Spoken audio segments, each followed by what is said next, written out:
in the throes of Unit 21. So if you guys will turn to the beginning of Unit 21 with me, new book people, let's start looking on page 544. Old book people, let's start looking at 520. So 544 new, 520 old. And where we left, we were talking about the contract to closing process. It is, in fact, a process. I think that's a fantastic name for it because it is a process. It's a system. And there's a whole lot that happens during this time, from the period of time that we get under contract to the, good morning, to the period of time that we get to closing. And that's where we are in Unit 21. We're working through that process. And there's several things that go on. We'll talk about the seller in just a second. But a big part of the contract to closing process is on the buyer. And a big part of the contract to closing process is the buyer's responsibility during their due diligence to learn as much about the property as they possibly can to decide, now knowing what I know, do I want to move forward with or terminate this transaction? So once we get under contract, buyer's agents, we need to get our buyers going on various things. And this is what we're talking about on 544 and 520. Things that buyers should consider doing during their due diligence. So we talked about them qualifying for the loan, or getting the loan process started, I should say. Getting the lender the documentation that they need so they can send it to underwriting and get that approval. We talked about the property investigation. So the buyer should be doing the home inspection, pest inspection, radon, whatever. Property insurance, we have to have that secured. The lender will acquire the appraisal. We're going to talk more about the appraisal. After 21, we do Unit 17, and 17 is our appraiser's unit. So we're going to put on our appraiser's hat. They may want to have a survey done if they want to know the parameters, if they want to know their property lines. Septic system, if applicable, they may want to have that inspected. Wood destroying insect report. We're really bad in the industry to call it a pest inspection. So please make note, it's not really a pest inspection. It is a wood destroying insect report. So when we say pest inspection, know that all they're specifically looking for are termites, powder post beetles. It just went off, Talia. Things that destroy wood. If the home inspector finds evidence of other pests, then of course they will report it. But specifically, the pest inspection is looking for wood destroying insect reports. Another thing I always find interesting about the pest inspection, if your buyer's getting a VA loan, the lender will more than likely require a pest inspection. If your buyer's getting a VA loan, we'll say there's more hurdles they need to jump through and more requirements. And the lender may require certain inspections. So the pest inspection, if it's on an on-site septic, they may require that to be inspected. If it's on a well, they may require the water to be tested. So anything that the VA requires, the buyer will have to do. The funny thing about this, the VA may require it, but they're not going to let the buyer pay for it. So if the buyer's not going to pay for it, who's left? Who's up? Absolutely. Isn't that something? So listing agents, when you get an offer in from a VA buyer, is this important to have this conversation with your sellers? Let them know you may be on the hook for the pest inspection, the septic inspection, and the wood destroying insect. It's all negotiable, you guys. So of course we can work those costs into the price, but it's something that the seller needs to be aware. Let's see, in Unit 10, we looked at various addenda. So one of the ones that we looked at or discussed in Unit 10 was the FHA VA addenda. And that's another thing that form does, is it addresses, it lets the seller know the buyer may be required to get some of these inspections, but we're not going to let them pay for it. So that gives us the opportunity to have a conversation with the seller when we're presenting the offer. Also during due diligence, while we are still in due diligence, if the buyer intends to ask for any repairs, remember they've spent all this time learning about the property. They've spent all this time learning what's wrong. And now they have this laundry list of things that are broke or aren't working right or aren't up to standard. And the buyer may want to ask the seller to do repairs. Shake your head, yes or no. Is the seller obligated to do repairs? Nah, they don't have to do anything, do they? So again, prepare your buyers for this. The seller has every right in the world to say no. If the seller says, yeah, I'll do one, or yeah, I'll do them all, then we say thank you very much, understanding that they're not under that obligation. If the seller agrees to do any repairs, we need to have these agreed upon repairs negotiated, in writing, and signed by 5 p.m. of our due diligence date. We need to have the seller's commitment to do these repairs while we are still in due diligence. The repairs themselves don't need to be complete until prior to settlement. All we need in due diligence is that agreement, because once the seller agrees to do these repairs, they're contractually obligated to do those repairs. So making those repair improvement negotiations, we may be able to negotiate. I mean, remember what we said, anything is negotiable. So maybe in lieu of repairs, we can get our buyer some extra closing costs money, or in lieu of repairs, we can renegotiate a purchase price. So it may not just be about repairs. We may be looking for creative solutions, other alternatives to make the two come to terms. The right to terminate, we know that's during our buyer's due diligence period. They have up until 5 p.m. on that date to terminate for any reason or no reason. And if they do terminate prior to 5 p.m. of their due diligence date, they will get their earnest money back. The seller will keep the due diligence fee. The buyer will get their earnest money back. So again, you do all these inspections and investigations, you learn about all the problems. Let's make a number up. Let's say you put down $5,000 in due diligence. That's a lot of money, isn't it? Does it sting a little bit? It might hurt. But you do these inspections, you do these investigations, and you talk to the electrician and the plumber and the structural engineer. You do all this research and you learn all about the property, and you find out there's severe or major damage to the property. There's lots of repairs that need to be done. And if you buy this house, you're going to have to sink in, I don't know, $30,000, $40,000, $50,000 right away. You got a decision to make, don't you? Do you terminate and lose your $5,000, or do you proceed and take on the project of what I say, $30,000, $40,000, $50,000? Does this make sense? This is what we mean. The buyer has a choice. Now knowing what I know, do I want to move forward with or terminate this transaction? Will they lose their due diligence? Yes. But in the big picture, it might save them from troubles down the road that they discovered during their due diligence.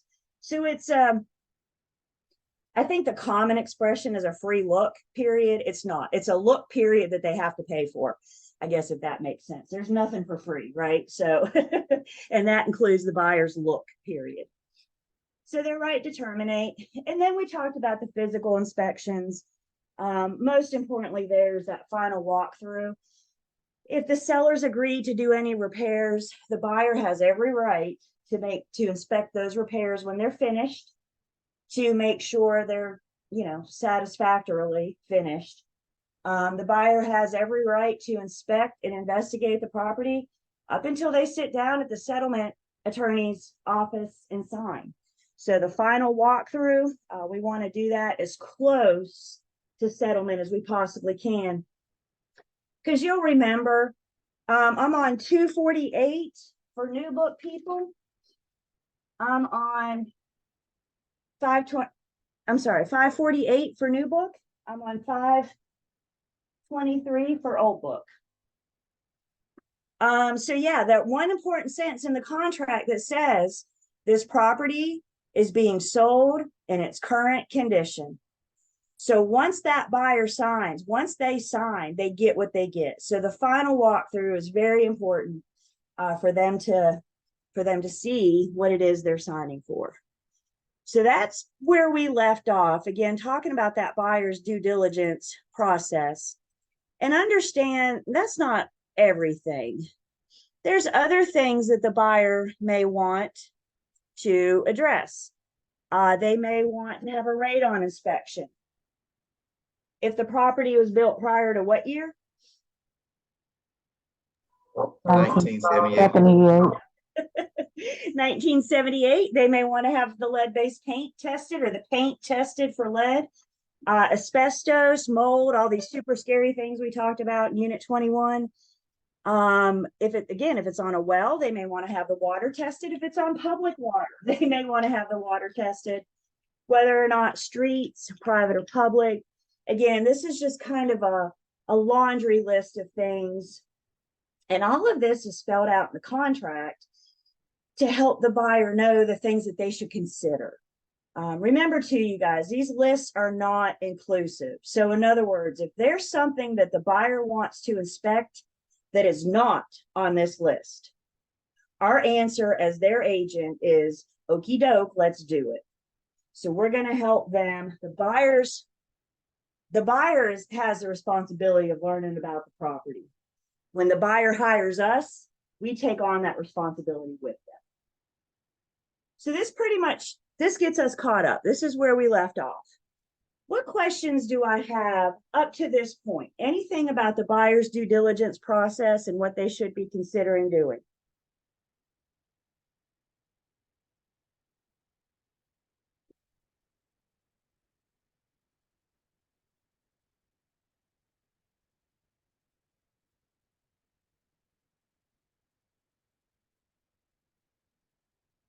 Well, as mentioned, the seller's list isn't as long. They don't have as much to do during due diligence, but they do have a little list.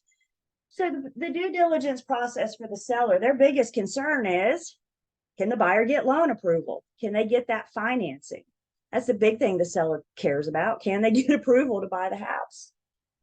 The seller also wants to make sure that their settlement statement is correct. And that's the math that we are heading into at the end of this unit. What is the brief distinction between closing and settlement? So we need to go back to your offer to purchase and contract. Settlement is when we attend at the attorney's office and everybody signs and brings their money. Closing is what happens when we leave settlement and the attorney finalizes everything. So please go back to your contract, closing, and I think it's at the beginning of Unit 21 as well. But there is a distinction, you're right, between settlement and closing. So the seller's issues, again, listing agents, we're going to help our sellers verify that their settlement statement is accurate. We're going to help our sellers know that the money that they're hopefully getting from settlement is correct. Guess what? Buyer's agents, we're going to do the same thing for our buyers. We're going to make sure that the money they have to bring to closing is accurate. They don't know these numbers. They don't know how to calculate these numbers. This is why they have us. So that's the math we're getting into at the end of this unit. Both parties also have certain sets of documents that the attorney is now involved. The settlement agent is involved. Why recreate the wheel? So the list of the seller's documents, new book people, you're on 550. Old book people, you're 524 and 525. So just a brief understanding. The seller will need to bring the deed. That's their biggest document. Now, the settlement agent, the buyer's attorney, will pull the deed. They'll prepare the deed. They'll get the deed ready. Most of the time, the seller will allow the settlement agent to prepare the deed. Always remember, you guys, anybody's always welcome to have their own representation. So if your seller wants to hire their own attorney, they are more than welcome to do that. We're never going to tell them no. The seller needs to get a bill of sale together if there's any personal property involved that wasn't in the offer to purchase and contract. So for example, we're going to put the refrigerator in the offer to purchase and contract, no problem. If buyer and seller negotiate the car, that's going to be an outside bill of sale. That's not going to go down in the contract. Leases and related documents. If the property has a lease and a tenant in place, again, the attorney can help with that assignment and help assign that lease from the seller to the buyer. Statement from the seller's lender regarding their balance. Remember when we listed this property, we asked the sellers what their approximate balances are. And now that we're here at settlement, the attorney is going to get the actual amount that they owe to the penny to the day of settlement. So the attorney more than likely will reach out to the seller, get that contact information, and then contact their mortgage lender and say, we need to know how much the seller owes on this day. And that will get those paid off as part of the closing process before the new deed gets recorded. And then another big seller document, they're going to be asked to sign an affidavit saying basically, all liens that you discovered are all that I know about. I promise you there are no mechanics that can file a lien within 120 days. Let's go back to those repairs. Imagine a scenario where the buyer asks the seller to do repairs. The seller says, sure, I'll be happy to. And then the seller never pays the mechanic. We go to closing. Mechanic has 120 days, remember? So we go to closing and then the mechanic files the lien. Remember that mechanic's lien is a specific lien. And specific liens attached to what? The property. To the property. So your unsuspected buyer in his brand new house has a lien for the mechanic for the repairs that the seller agreed to do. It's kind of beat up, isn't it?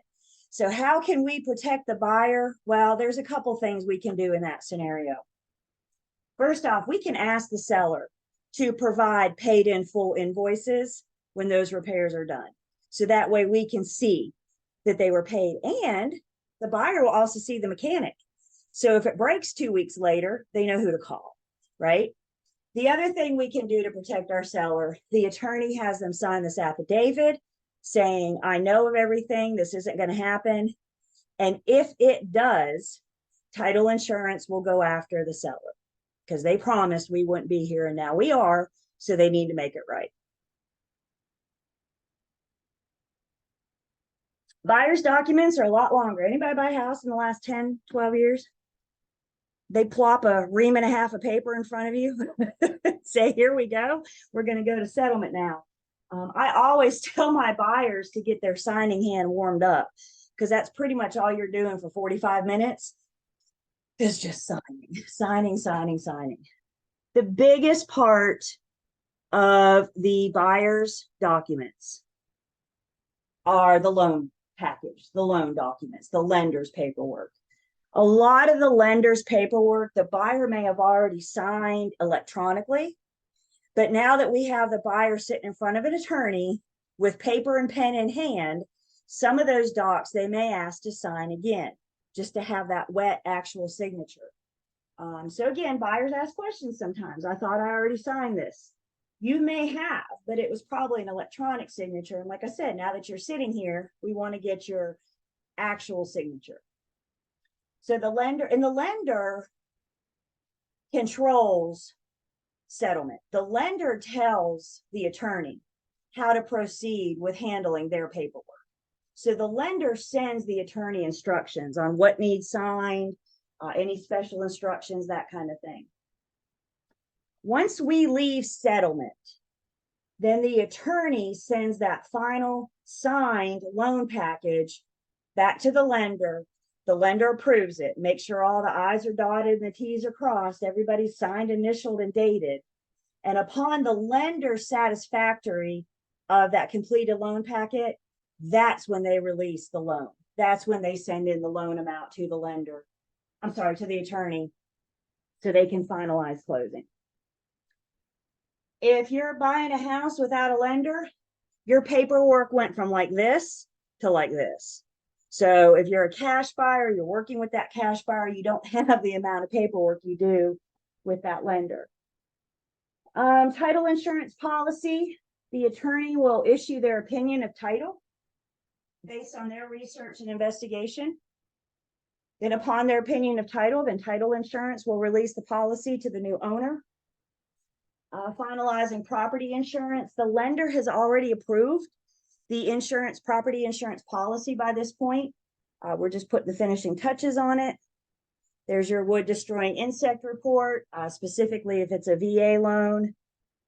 And then the survey. Lenders don't generally require it, but if we have one, if they do require it, then we have that as part of our closing documents. There's a lot of paperwork involved in real estate from day one up until closing. We love our paperwork here in the industry.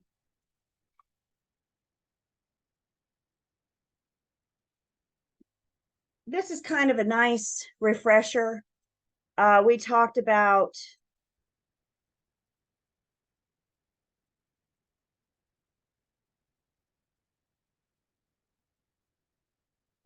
this is a nice refresher from Unit 5. Unit 5, I kind of call our attorney's unit because that's a unit that goes over their process, what the attorney does with the contract to closing process. So when we go under contract, we notify the attorney, send them the contract, go ahead and schedule settlement. We have an agreed upon date. So let's go ahead and get it on the books. One of the first things that the attorney is going to do is a preliminary title search. And this is probably the big deep dive in the title search. Because if the attorney finds anything, any problems, any issues with the title, then the attorney will get with the seller to clear those up before settlement. So the attorney wants to do this again very early to make sure we don't have any, good morning, to make sure we don't have any issues that they need to get resolved. Remember, the buyer hires the attorney. So the settlement agent's number one responsibility is to make sure their buyer client is getting clear marketable title. So doing this deep dive in the title search, once we finish settlement, once everybody signs and we leave the attorney's office, they're probably going to do another quick title search just to make sure nothing came up from the time they did their preliminary to settlement. And upon their final search, then the attorney will offer their opinion of title to the title insurance company. And based on the settlement agent or the attorney's opinion, that is when title insurance issues the policy. And then we also talked about that affidavit for the seller. So the attorney will assist in that.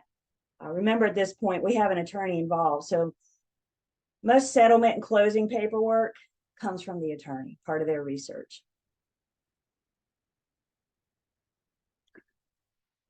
When we conduct closing settlement, there's a couple different methods.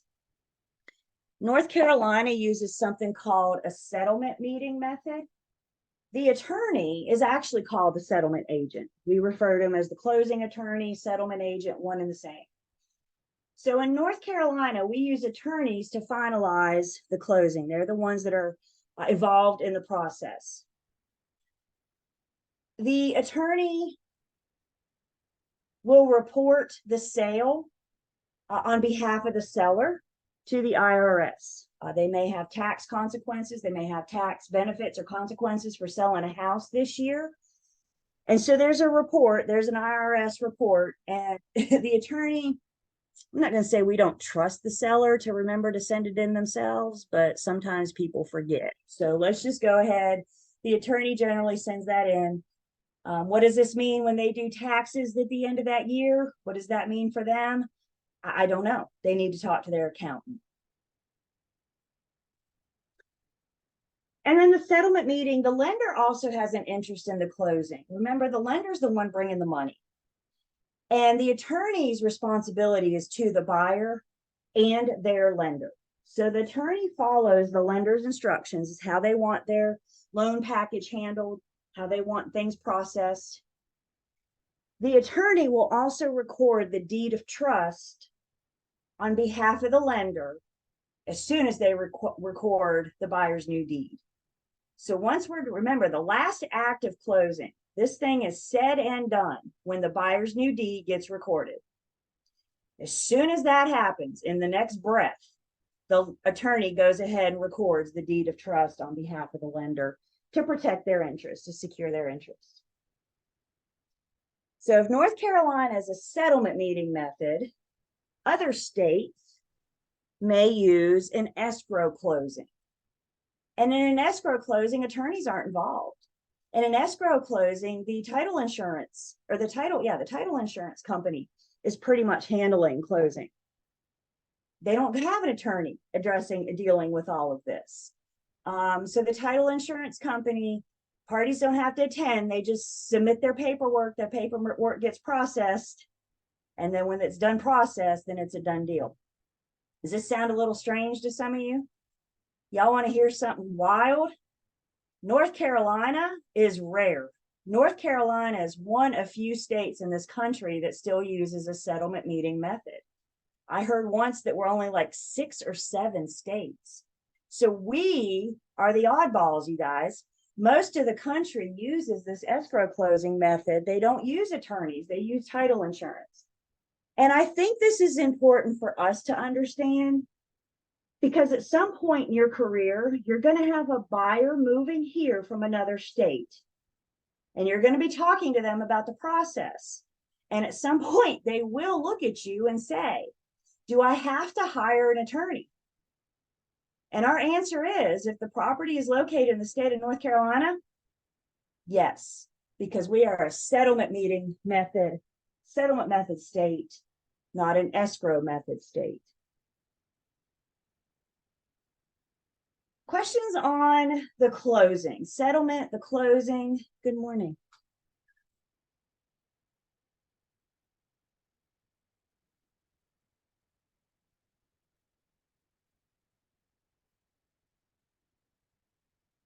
We got some cameras tilted up. Remember, the rules still apply. So I need to be able to see you.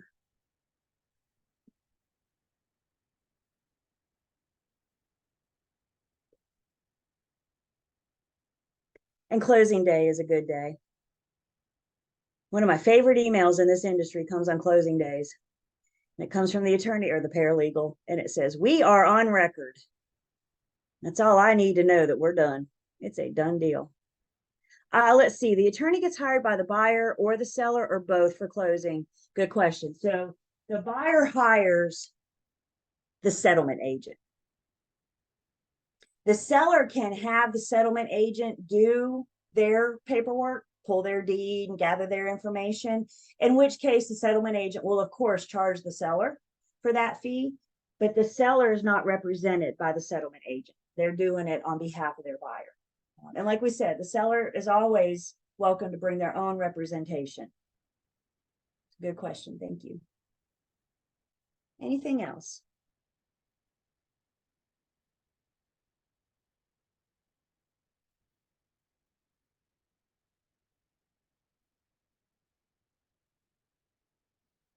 Another part of closing brings us back to our discussion on TRID. TRID is the acronyms of acronyms. TRID is our TILA RESPA integrated disclosure. So TILA is the Truth in Lending Act. We talked about TILA's, specifically their advertising restrictions in Unit 15. RESPA is the Real Estate Settlement Procedures Act. We're going to talk a little bit more about RESPA right now. So TRID, again, TILA's always been around, RESPA's always been around. TRID combined the two. And one of the big things that was always confusing prior to TRID was duplicate forms. TILA had forms and RESPA had forms, and quite frankly, a lot of the forms looked exactly the same. It's just one was for the purpose of TILA and one was for the purpose of RESPA. Consumers were confused. I thought I already signed this. Why do I have to sign it again? And prior to TRID, consumers weren't as educated about the lending process, the home buying process. And that's another big thing that TRID hopes to accomplish, is to educate the consumer. And this is where RESPA comes. Why don't you guys set your private chats? We're warmed up. Set your private chats.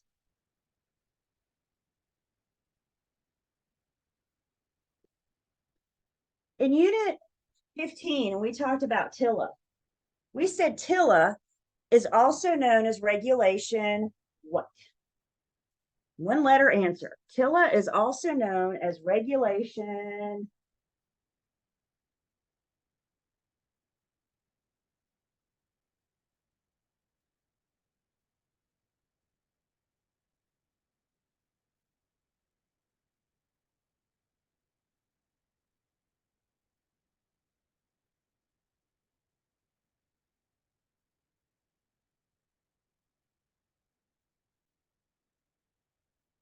It's one of the two, right? So TILA is often referred to as regulation Z, which means RESPA can be referred to as regulation X. Please write that down right now. TILA equals reg Z, RESPA equals reg X. When you see RESPA, and it actually stands for, and it's in your book under RESPA requirements, 553 and 528. RESPA stands for the Real Estate Settlement Procedures Act, Regulation X. And when we see RESPA, let's see the word settlement. RESPA tells the consumer the cost and the information that they need to settle. TILA tells them the information about the loan. RESPA tells them the cost to close. So the whole point of RESPA is to protect the consumers from abusive lending practices. Let's understand this right now. The consumer in this transaction is the buyer. RESPA is here to protect the buyer because they are the ones originating a new loan. The seller may already have a loan. They're the borrower of their loan. But in this transaction, the borrower is the consumer that we're protecting. So RESPA's whole point is to protect the borrower. It's enforced by the Consumer Financial Protection Bureau. They're there to also protect the consumers. RESPA, TILA, TRID doesn't apply to every single real estate transaction. Again, watch out for those words like all. Not all transactions are going to be dealing with RESPA and TILA. One big exception is cash buyers. If a lender's not around, then we have no lender rules to follow. So cash buyers, TRID's not around. Anything 5 units or more, so apartment buildings, for example, commercial, a lot of commercial loans, they're not going to apply under RESPA. So we're primarily looking at residential, 1 to 4 dwellings, 1 to 4 units. And the big thing that RESPA and TILA, again, it's about helping them, the consumer, account for their funds. Again, remembering in this transaction, the consumer is the borrower. A couple of the things that regulations that RESPA gives us. One thing that RESPA says, there's things that happen when we reach that point of loan application. Now, before we talk about those things, let's define when loan application is. And loan application is when the lender has received this information from the borrower. Once we have the borrower's information and the property's information, the first 3 are on the borrower, the last 3 are on the property. These are the 6 pieces required to have loan application. So we can only get so far through the approval process with the people until we can find the property. Once we have that bona fide property in our hand, we send that to the lender, and then the official loan application starts. And that's the trigger point a lot of times for the lender of letting them know when they need to do, what they need to do, and when. So one regulation from RESPA, one thing that RESPA says lenders must do. Within 3 days of loan application, the lender needs to send the borrower it's called a Know Before You Owe booklet. We talked in units 14 and 15 that lenders often use, like the software where they can communicate with you via email, but it's secure. It's kind of like your doctor. Your doctor sends you a message, and then they send you an email to log into your account to read the message, right? They're not going to send you a secure message through your Gmail. So it's the same type of software. So through this software, they can send this Know Before You Owe booklet within 3 days of loan application. And the other thing that the lenders require to send within 3 days of loan application is something called the loan estimate. Now understand, first off, this is just an estimate. Guys, understand we're only 3 days of loan application. Theoretically, we're probably only been under contract for 3 days by now, right? Because we can't start this process until we have a contract, until we submit that in. So we're 3 days under contract, 3 days from loan application, and the lender's required to send a loan estimate. These numbers aren't precise. These numbers aren't to the penny. These numbers are an estimate, but it gives the borrower an idea of the costs that they're about to take on, of their final closing costs. And we're going to look at a sample in just a second. Because this is an estimate, within 3 days of loan application, we can expect some changes. But understand, RESPA also puts change regulations on the lender. So in other words, they can't just send anything out. It's got to be as accurate as they can, because they're regulated on what can and cannot change. So RESPA provides tolerance limits, things that cannot change from the time of loan application is whatever the lender tells the borrower they're going to charge them. So if I'm going to tell you a 1% loan origination fee, once we're locked in at that, I can't go up on my fees. I can't say, oh, times are tough and I need to charge you 1.5 now. Once I lock you in at 1%, there are no changes to any of those lender charges. RESPA will allow for a 10% tolerance up. 10% cannot increase by more than 10%. For services that the lender, let me rephrase that. Services that the borrower can't shop around for. These are this 10%. Services that the borrower cannot shop around for. For example, the appraiser. The lender orders the appraisal. The buyer has no control whatsoever which appraisal the lender uses. So that's out of the buyer's control. They're not shopping for that appraiser. So the lender gives a quote. The appraiser is going to be about X amount, and we have a 10% tolerance. And then we can expect some changes with unlimited tolerance. And these are fees out of the lender's control. So think like the home inspector. You know, we can get an average, we can get an idea of what the home inspector is going to charge, but we don't know exactly how much until we schedule that inspection and communicate with that home inspector. So we're just trying to get an estimate so the buyer can be aware of their numbers and aware of their information well before closing. Guys, I can't stress this enough. Can you imagine prior to TRID, there were some cases, there were stories where buyers weren't seeing their final numbers, like what's your monthly payment going to be kind of thing, until they were sitting at the settlement table, until they were at the closing attorney's office and they were told, oh, by the by, this is going to be your monthly payment for the next 30 years. Did that just make your heart flutter a little bit? I mean, that's nerve-wracking as all get out, isn't it? And that's one thing TRID said is this must stop. We've got to educate the consumers. We've got to help them understand this 30-year commitment that we're making. And so the loan estimate must come out now with some regulations. Look with me in your books. Let's see. New book people, 561.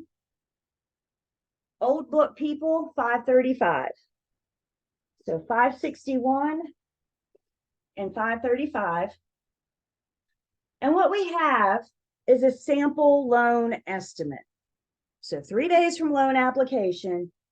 And you can see you got the person's information, the loan information. Then we have the loan amount, interest rate, projected monthly principal and interest. Looks to me like this has already been locked in. Can this amount increase? Well, after closing, that says. I'm sorry. Is there going to be a prepayment penalty, a balloon payment? And then we take that estimated monthly principal and interest and we add to it our estimated mortgage insurance, our estimated PMI, if it's a conventional loan, our estimated taxes. Remember, we're only 3 days from loan application. So we may know taxes, but we probably haven't talked to an insurance agent yet, right? This is all just an estimate, just to give us an idea. Down at the bottom of the page there, you can see the borrower's estimated closing costs and then their estimated cash to closing. Boom. Right there within 3 days of loan application, this buyer knows that they need to bring about $16,054 to closing. This is huge. I cannot tell you how many buyers didn't have that information up until like the day or two before settlement. The rest of the loan estimate over on the next page, 562 and 536, they don't just tell the borrower, you got to bring $16,054. They break it down. And that's what we're looking at this next page there. We're breaking down the figures on how to get to that $16,054. So again, they have the opportunity to learn and ask questions and if they want to negotiate anything. Questions on our loan estimate.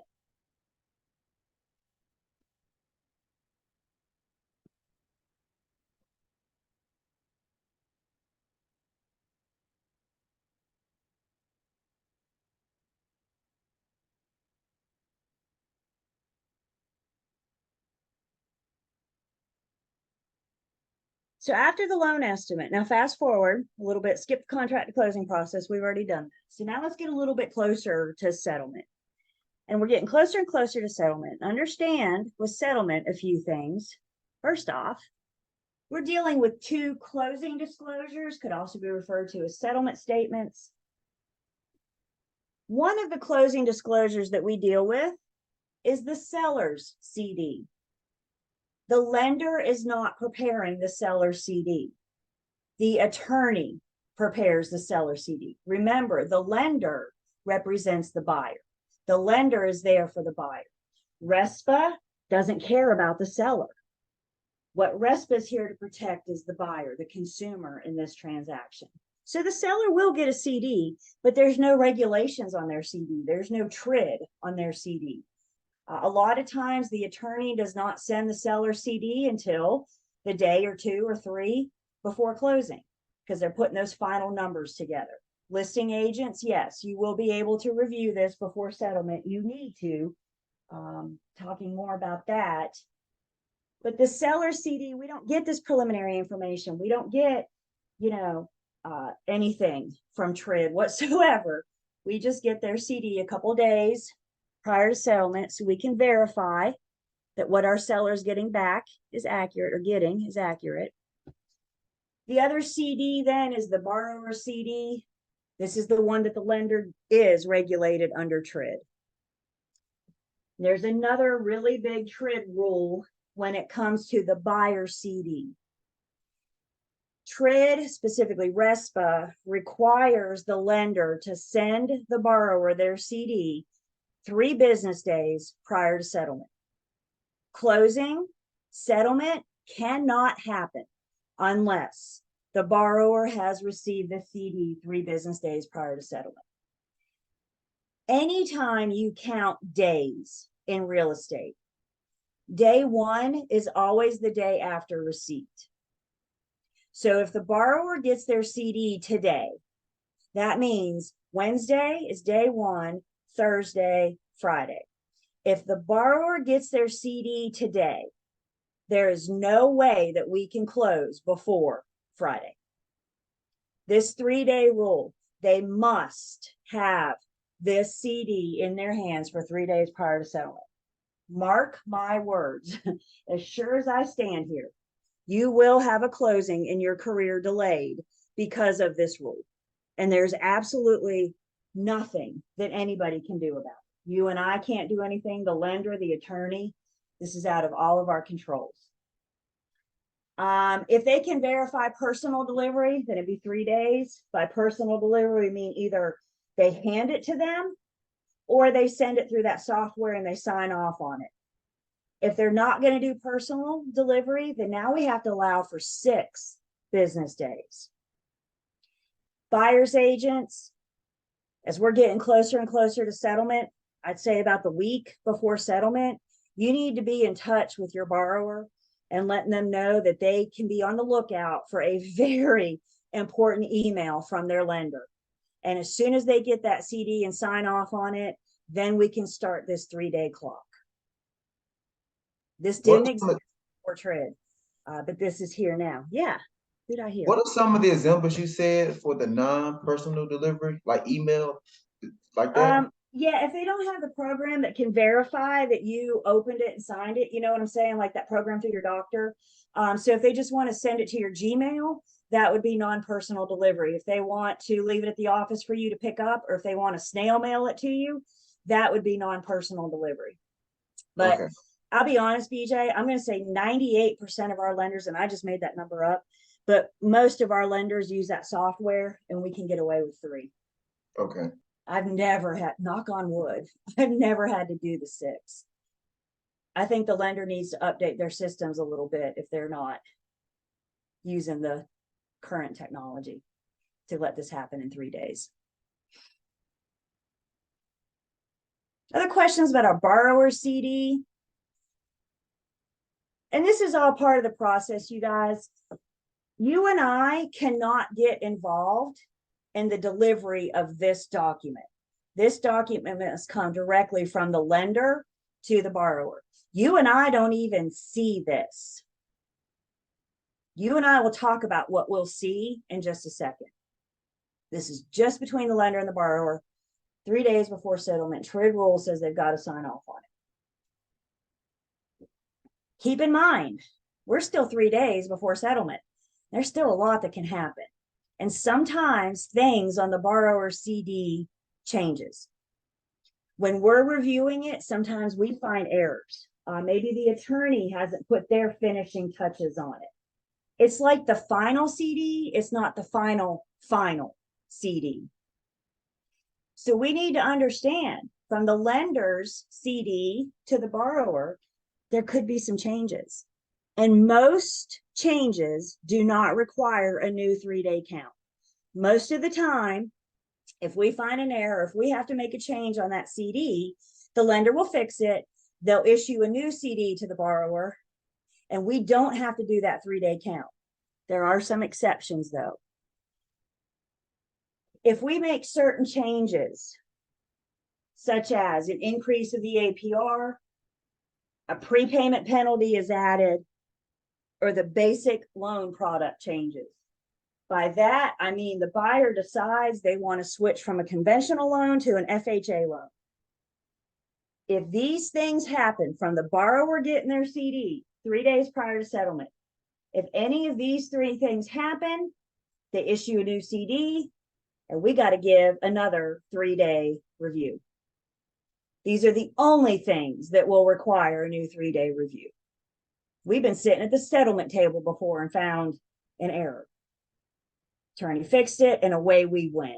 We didn't have to give that 3-day review. So understand this isn't all.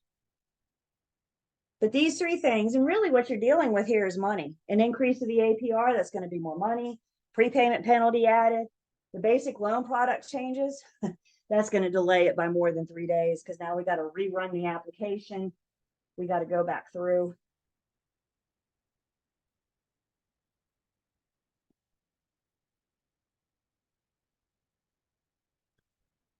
So when it comes to these CDs, when it comes to TRID, let's put lenders aside for a second. And let's talk about what all this means for us. Let's bring this home. The Real Estate Commission says we are held responsible for the accuracy of the information that we should reasonably know. Please do not think I'm responsible for all of the material. There's no way. I can only be responsible for checking the accuracy of the information that I should know. So let's talk about some things that I should know. I should know the purchase price. I should know the due diligence amount, the earnest money deposit. Are there going to be any seller paid closing costs? Is there going to be a home warranty? How do I know that information? Where am I getting that? Am I pulling numbers out of my head? Where am I getting that information?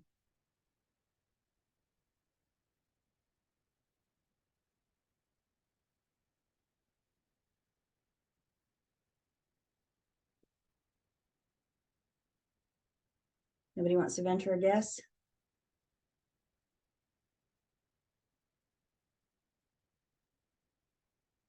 The See if you sales. can help me. There it is. Thank you. The sales contract. Guys, as the agent, when you get this CD, buyer or seller, the first thing I need you to do is go to your transaction file and pull out the sales contract. Did you make any amendments? Did you change the purchase price? We need to make sure that those numbers of the contract, the negotiable terms between buyer and seller, are accurate.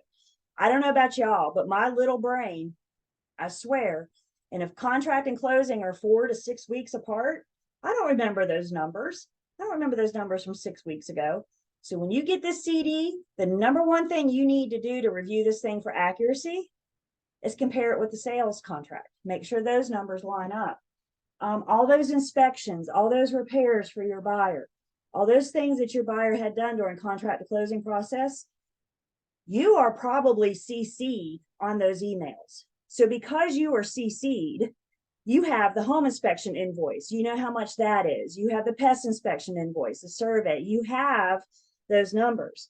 What I'm telling you is once you receive the number for any reason, even if it was by accident, once you receive the number, you have the duty to make sure that it was accurate, that it was accurately disclosed on the closing disclosure. Some of the examples of things that we don't reasonably know. I was not privy to the conversation between my buyer and their lender when the lender told them of their costs. I'm going to charge you this, and we're going to do discount points and loan origination fee. I'm not privy to that conversation. So I can't accurately verify lender's costs, but I can make sure my little red flag goes up. Like after a while, you'll learn about what lenders charge, 2, 3, 4%, somewhere in there. If you see 16%, your little red flag should go up. So we're not checking it for accuracy, but we're still reviewing it.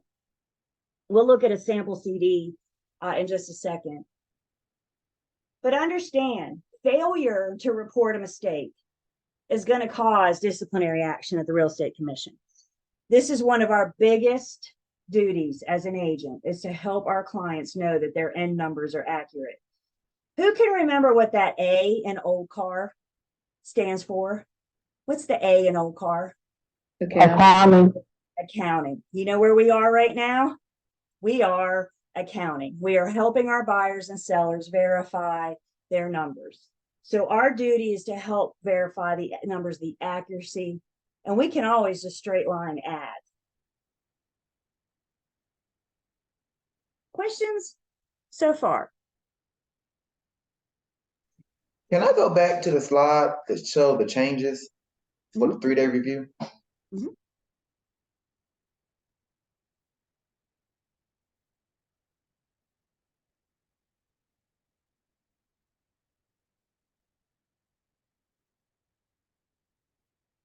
Good.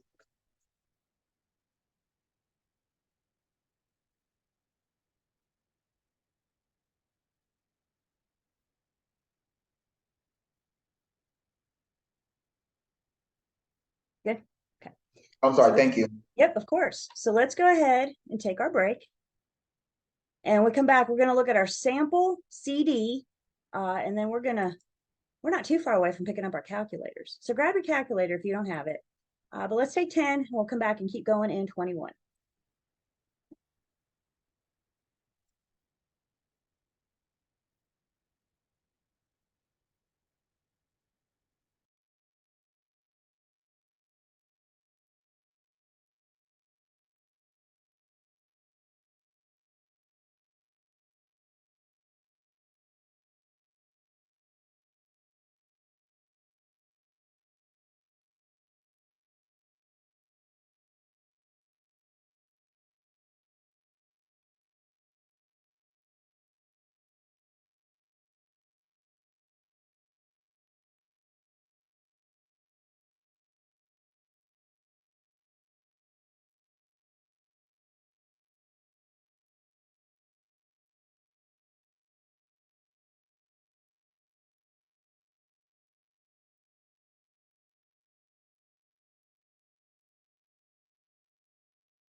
By the way, happy Halloween. Anybody going trick-or-treating tonight? I think the weather's going to clear up for you. I think you'll be good. Good. What fun. All right. So we are back. Cameras are on and I can see you. So I'm taking attendance.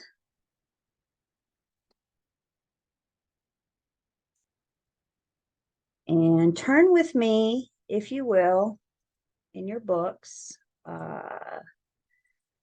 New book people, you're on page 566. Old book people, you're on page 540. So 566 or 540. And what we're looking at here is a sample closing disclosure. And we could actually compare this closing disclosure to the loan estimate that we just looked at, because it's going to be the same borrower. So here we are 3 days before settlement, and your borrowers received their closing disclosure. And again, there's the borrower's information, loan information, loan amount, interest rate, monthly principal and interest. Looks awfully similar to what we saw in the loan estimate. The borrower still has the loan estimate, so they can pull that out and compare. We now have your estimated total monthly payment. Now we know what your mortgage insurance is going to be. Now we know what your taxes are going to be for sure. So we can get you a more precise estimated monthly payment. The reason why it's still estimated is because taxes and insurance are going to adjust in those 30 years. So remember, the principal and interest is locked in for the life of the loan, but taxes and insurance can and does change. So skip on down to the bottom of the page there. And now that we're 3 days prior to settlement, we got cash to close of $14,147.26. Remember, at the loan estimate, your borrower was told they would have to bring $16,000 to closing. And now that we're here, they only have to bring $14,000 and something. This is good news for your borrower, right? They don't have to bring as much as what they were originally told. These numbers, specifically the cash to close, closing costs, this is what the lender works really hard, because these numbers cannot go up from the loan estimate. They can go down. That's good news for the borrower, but they can't go up. So again, the lender, the importance of sending accurate loan estimate information, because it reflects what we see in the closing disclosure. 567 and 568 or 541 and 542 are the closing disclosure. And you can see the breakdown of the cost there. Now this one has both buyer and seller on the same. In the real world, you're going to have one CD with the buyer's information and a different CD for the seller's information. But to just maybe save on some paper, they lumped it all together. And then again, continuing on to page 568 and 542. We don't need to get too bogged down in this closing disclosure now. We're going to do what's referred to as a mini closing disclosure. So we're not going to do one of these yet. Guess what? When y'all come to post licensing, we're going to do a full-blown settlement statement. Gives you something to look forward to, doesn't it? So we're easing you in. We're introducing you to it with this mini CD until you get to post licensing, and we spend a lot more time on 567 and 568 or 541 and 542. Questions about the CD, closing disclosure?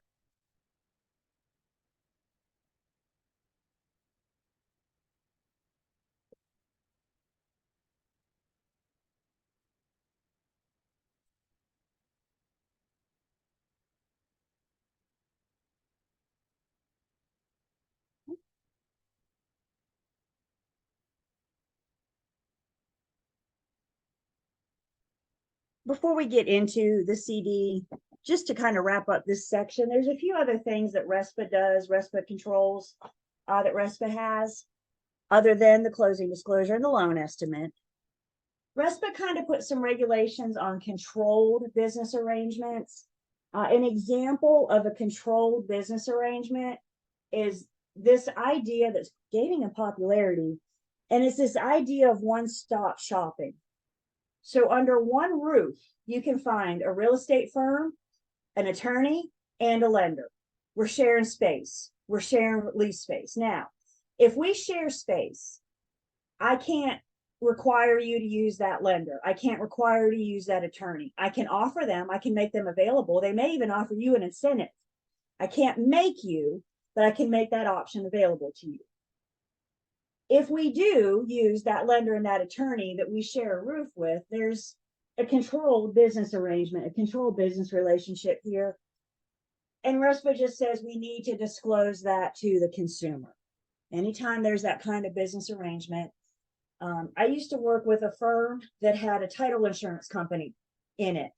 And if you use that title insurance company, then they knocked like so much off of our rent. I don't know how much it was, but we didn't have to disclose the amount, but we did have to let the consumer know, if you use this title insurance company, we have something to gain from it. We have something to benefit.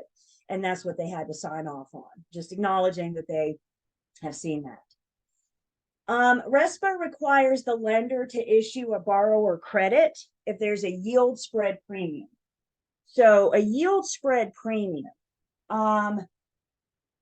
lenders used to, I'm not sure that they're doing this much anymore, but lenders used to originate loans above market interest rates, because remember, the lender's yield is their rate of return. And the higher the yield, the more sellable to the secondary market. So when lenders would originate these at above interest rates, then they would have these yield spreads to make it a more sellable loan, to make it more attractive on the secondary mortgage market. The problem is the lenders were making the borrowers pay for that. And RESPA said, no, that's not fair. You're the one benefiting from this lender. Why should your borrower have to pay for that? So today, RESPA says, if you do charge that above market interest rate to have your higher or increase your yield, then we're going to issue that credit back to the borrower at settlement. They're not going to be responsible for that. RESPA puts restrictions on our escrow accounts. So we have the escrow account. When you send your payment in every month, you're sending in a 12th of your taxes and a 12th of your insurance. And each month, that 12th of both goes into an escrow account that the lender sets up for you to hold that money until they're ready to pay those bills on your behalf. RESPA had to put some restrictions on that for the lender. One, how much can you charge a month? And RESPA's restriction says that the lender can only charge a 12th of taxes and a 12th of homeowners insurance. When those rates go up next year, that 12th is going to affect, that 12th is going to adjust. But that 12th is a RESPA restriction. Another escrow account restriction by the lender is how much they charge the borrower to originate and fund the escrow account. So part of the borrower's loan costs are to again, originate their escrow account. And then the lender wants some money in there as a cushion. In the event that these go up next year, they can still pay those bills on your behalf. How much they collect from the borrower to originate and fund the escrow account is a RESPA control. We'll talk a little bit more about that when we do our CD, our closing disclosure, in just a second. Loan servicing discount requirements. If the loan can be serviced, it just means it can be sold. So whether or not the loan can be sold or not after it's originated, RESPA says we just need to disclose. It's all about disclosure, you guys. And then this last one hit us personally. RESPA says that settlement service providers cannot give or receive referral fees or kickbacks for recommending services. I just said a whole lot, didn't I? Let's break that all down. Settlement service providers. Who are settlement service providers? They're those that offer a service during the settlement process. Are you and I a settlement service provider? Do we offer a service during the contract to closing process? You better believe we do. We're a big part of it, aren't we? Your closing attorney offers a product for the contract to closing process. The lender, the home inspector, the pest inspector, the surveyor, All those people that are involved, all those deers that are involved in the contract to closing process are a settlement service provider. We cannot give or receive any kind of referral fee or kickback for recommending another settlement service provider. So if I recommend a lender to my buyer, the only thing the lender can do is call me and thank me. We can't give or receive a dollar or a donut. It used to be, prior to TRID, life was really good. And I would send my borrower to this lender and I was getting something. Maybe it was a gift card, maybe it was my name in the hat for a drawing. I was getting something only by sending my buyer to this lender. If the something was good enough, why am I sending my buyer to this lender? Because I want what I'm supposed to get, right? Is that necessarily what's in the best interest of my buyer? Who are we doing this for? Are we doing it for ourselves or are we doing it for them?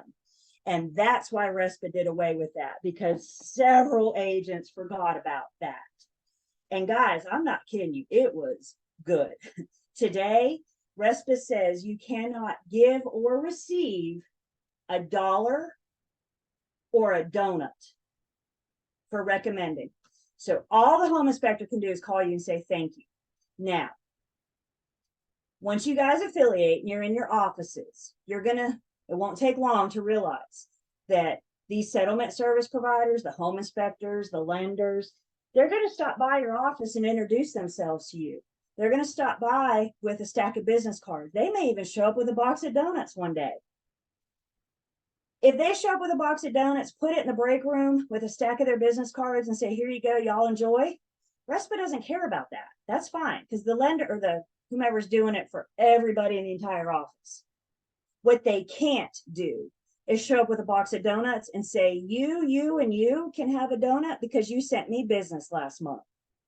If you want a donut this month, you need to send me business. This makes sense? If they're going to do something to get our business, they got to do it for everybody in the entire office. They can't just do something specifically for us. Again, life used to be really good. Let's look at some examples. So the home inspector pays a real estate broker a $25 referral fee for each buyer the broker refers to the home inspector. Heck yeah, 25 bucks is 25 bucks. If you work with 30, 40 buyers this year, that's going to add up pretty quickly, isn't it? Again, why am I sending my buyer to this home inspector? Is he good? I don't know. I want my $25. Can we see the conflict of interest here? We always need to be recommending 2 or 3 vendors. Never look at your buyer and say, this is the home inspector you're going to use. We look at our buyers and say, here's a list of 2 or 3 home inspectors that I recommend. Consider using them. And again, all I can do is say thank you. All right, this is a real example. For each borrower referred by a real estate agent, a mortgage loan officer places a number drawing ticket into a box and gives the broker a stub. At a pre-designated point in time, the ticket is drawn and the broker with the winning ticket receives, check it out, an all expenses paid cruise. What is the only reason I'm sending my buyer to this mortgage lender? For the cruise. I want the cruise. I have nothing to do. Can we see the conflict of interest? No more, you guys. RESPA said we are putting an end to this because we got to make sure that this remains about the consumer, not about me and you. Questions or comments on this? Y'all mad at RESPA now? Woo, we were when this came out.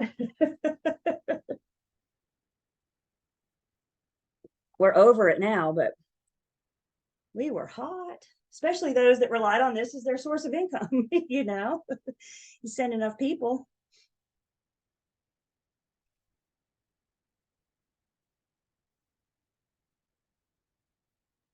All right, so gee, Julie, what's the big deal? What if we violate RESPA? Who cares? Well, here we go. How's that $25 Amazon gift card looking now? We could be looking up to $10,000 per violation per $25 gift card. You may get to go to the big house with the little windows for a year. You could be looking at an injunction. An injunction is a legal stop. if the judge or the real estate commission put an injunction on you, you are not working while this is being investigated. You could have to compensate the victims. You could have to pay the injured party. You could also face treble the damages if it's taken to court. What's treble mean? Time. That's right. Take the damages and times it by 3. So again, I ask you guys, is that donut worth it? I mean, it better been a really good donut, right? Don't take it. And hear me, you guys, give or receive. Somebody may try to offer you something, in which case you need to say, that's a violation of RESPA and I don't want to pay $10,000 penalty for this. Does that make sense? Give or receive. Questions, comments? RESPA?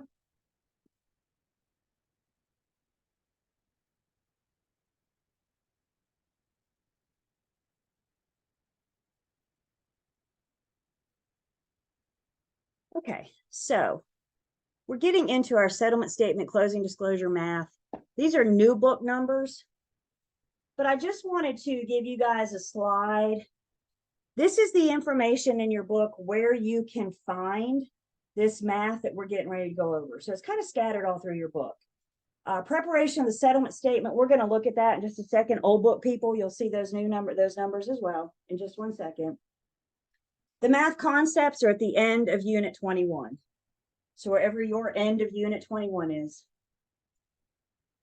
We're also going to start talking more about this proration. Now, we mentioned it back in Unit 3. This is where page 62 is. We're going to talk a little bit more about that proration. One thing that we're going to prorate is our annual property taxes. So who remembers Unit 3? Goodness, that was a long time ago. And in Unit 3, we figured out how to calculate your annual property taxes. Now we're going to learn how to prorate, how we're going to share that between buyer and seller. And then that math facts section in the back of the book, all of section 5 is pretty much revolved around settlement statement math. So again, just to give you a resource, your reference, so you know where to look. So let's talk first, before we pick up a calculator, let's talk first about some terms, some words that we need to be aware of. With our settlement statements, closing disclosures, we're dealing with debits and credits. And a debit is an amount to be paid. If you owe somebody money, if you have money coming out of your account, that shows up as a debit, right? It shows up as a negative. It's money going out. A credit then is money coming in. When you look at your bank statement on the day you got paid, you got a credit for your paycheck. So we're only dealing with debits and credits. Do I have any accountants on the call? If your hand's up, keep it up for just a second. There's a couple of you. Yeah. Okay, accountants, I need you to rewire your thinking for a little bit, because in accounting world, debits and credits mean something totally different. In real estate world, a debit is a negative, a credit is a positive. Okay, so let me rewire that. The other thing is mentioned that we're getting into in this unit. So we're going to talk about proration. The idea of proration is just dividing something proportionately to make it fair. If you buy my house today, is it fair for you to pay the whole year's taxes? Is it fair for me to pay the whole year's taxes? How do we make it fair? We're going to prorate this year's taxes. I'm going to be responsible for my portion, which will be the first 10 months of the year. You're going to be responsible for your proration. So that's all we're doing with prorating. We're making it fair. One thing that we will always see prorated at settlement is this year's property taxes. If the seller failed to pay last year's property taxes, that's all on them. The only thing we're prorating is our shared expense of this year. Taxes, you're always going to see this year's taxes. You're always going to see prorated. Other things that you may see prorated are HOA dues. Maybe they're monthly, maybe they're quarterly, maybe they're 6 months, maybe they're annually. But again, if we have annual HOA dues, you buy my house today, it's not fair for either one of us to have to pay the whole year's HOA. So we're going to prorate it. If a tenant and a lease is in place, the buyer buys honoring the existing tenant and the existing lease. And so rent is something that we would need to prorate. For our purposes, rent is due and payable on the first of every month. So if the tenant pays the seller on the first, we go to closing on the 20th, that lease and that tenant change hands. That buyer deserves some of the rent for the rest of the month. So we're going to prorate that. We're going to make it fair between the parties. We'll pick our calculators up in just a second. Other words you may see: accrued versus prepaid. Accrued is just something that's not been paid yet. It's unpaid. Prepaid means it's already been paid by the time we get to settlement. So something that's accrued has not been paid as of the time of settlement. Something that's prepaid has been paid at the time of settlement.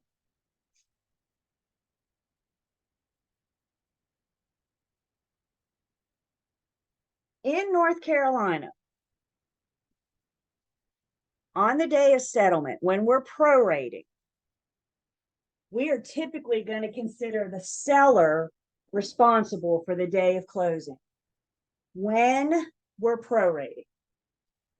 If we go to closing today, remember, you're buying my house today, and we're going to prorate this year's taxes. That means what I'm telling you, I'm the seller, I get to pay today's taxes. You get to start tomorrow. The responsibility for these prorated items is on the seller on the day of closing. I always remember it this way. When we woke up this morning, when our alarms went off, didn't I still own the property? Because when we woke up this morning, the seller owns the property, they're going to be responsible for today's taxes or rent or HOA dues. If everything goes according to plan today, when we wake up tomorrow, now you own the property, which means you have the responsibility of those taxes and HOA dues, etc. This is important, you guys. This is what we say typically happens in North Carolina. This is what our offer to purchase and contract says. The seller is responsible for the day of closing. I need you guys to always do what the problem says. So if you're reading the problem and it says the buyer's paying today's taxes, do it. Please stop arguing with the problem. Always do what the problem tells you. Everybody with me? But typically speaking, on most days, the seller is going to be responsible. The other thing to note here is when we're prorating. What did we just say we prorated between buyer and seller? Let's rattle these off together. We have this year's property taxes, HOA dues, and rent. That's what y'all got? Let's try that again. What do we prorate between the buyer and the seller?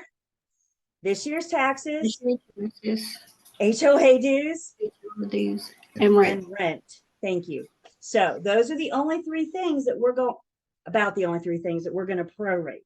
Everything else is an expense to the seller or the buyer, and they're responsible for their own expenses on the day of settlement.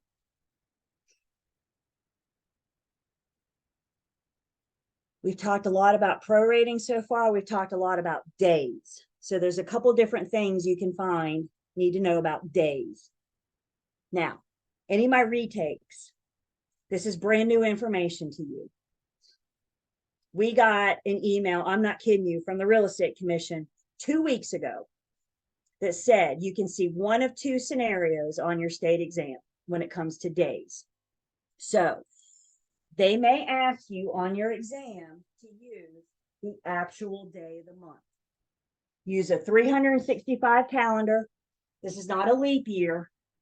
We're going to use a 365 calendar, and we're going to use the actual days of the month. This is one scenario you may run into when looking at days.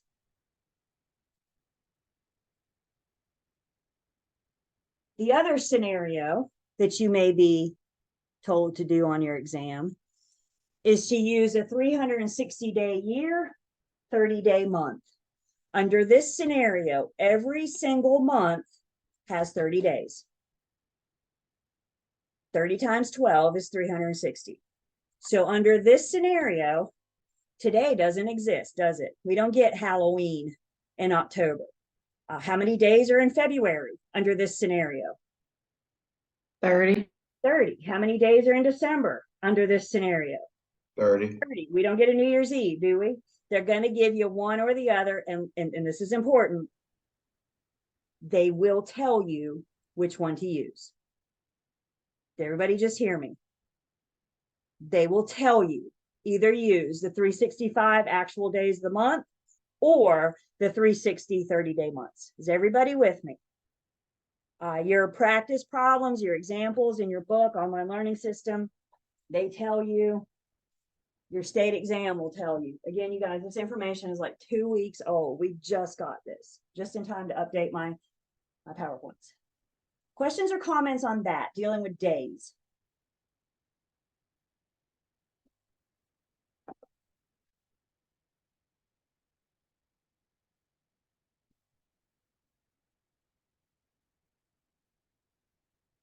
For the problems we're working in class, for the problems we're going to do, we're going to use the 360-day, 30-day month. So what we're going to do together, I imagine most of what you're going to see is this style. But again, they might throw the 365 actual days of the month at you. So we're going to roll in the 360-day year, 30-day month in pre-licensing world. So let's talk about proration.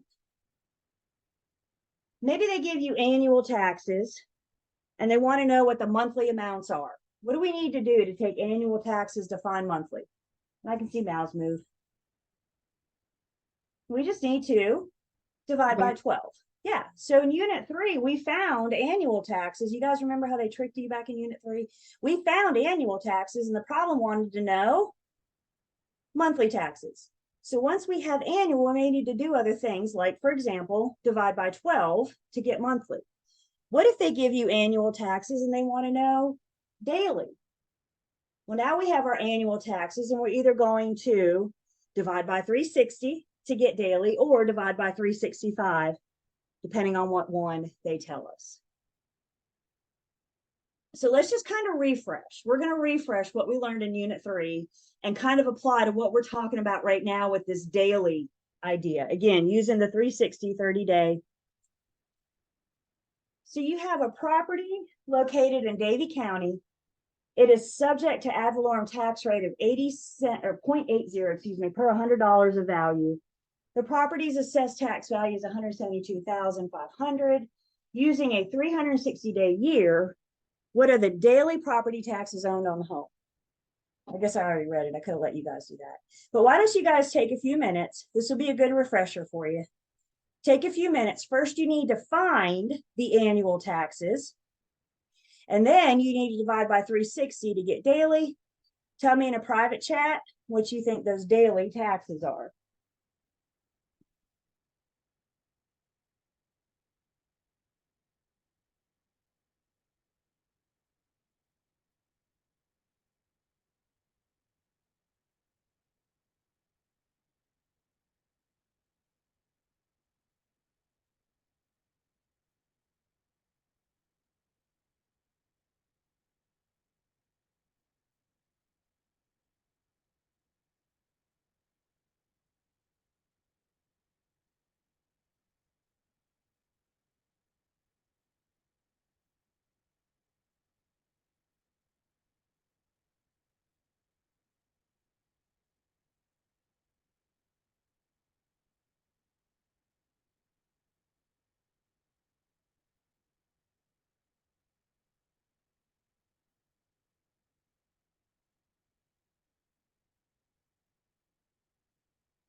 Got one more minute, and we'll talk about it.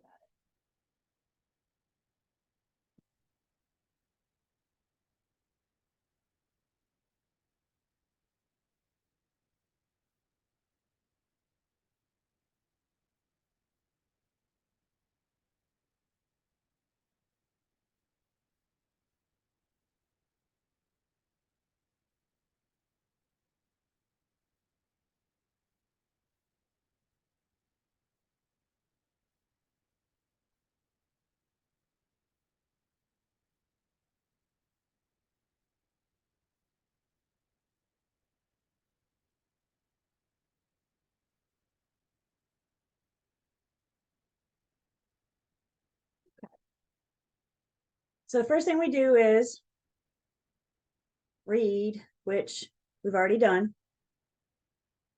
I did. So now that we've read it, so now the first thing we need to do is find annual taxes. So you can remember our T-bar from Unit 3. Got your annual taxes as part of your assessed value. And then you got your tax rate. Here is your formula. So to solve this problem, what we're solving for first is our annual taxes. I got to get there before I can figure out daily. I know my value is 172,500. And then the tax rate. Who remembers when we see this word per? That's just a fancy word for what? Divide. Divide. So to find the tax rate, we need to take 0.80 divided by 100. So 0.80 divided by 100 gives me a rate of 0.008. And that's the number that goes here. Up, down line on the T-bar means divide. So you take 172,500, not divide. What did I just say? Don't listen to me. The up, down line on the T-bar means multiply. So you take your assessed value of 172,000 times your rate, and that gives me annual taxes of 1,376. Questions on how I got this far? We took our assessed value times our tax rate and got our annual taxes. Now we need to take those annual taxes, divide by 360 to get daily taxes of 3.82 or 3.83, whatever. Let's say it's more threes. So what are the daily taxes owed on this property? What I'm telling you is every single day this year, taxes were $3.83. And where we're heading with this, now that we have this daily, the next thing we're going to do in just a bit is figure out how many days the seller owned the property, how many days the buyer owned the property. So this is how we're going to figure out, is it 1380? Thank you. That's why I didn't get up with the number I wanted to. Thank you.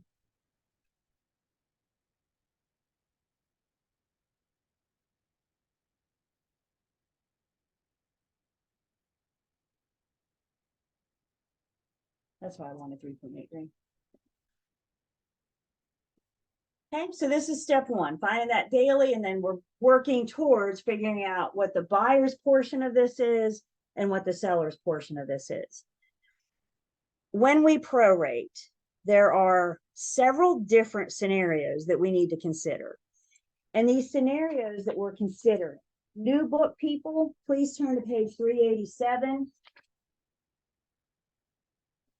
Old book people, you're at 561.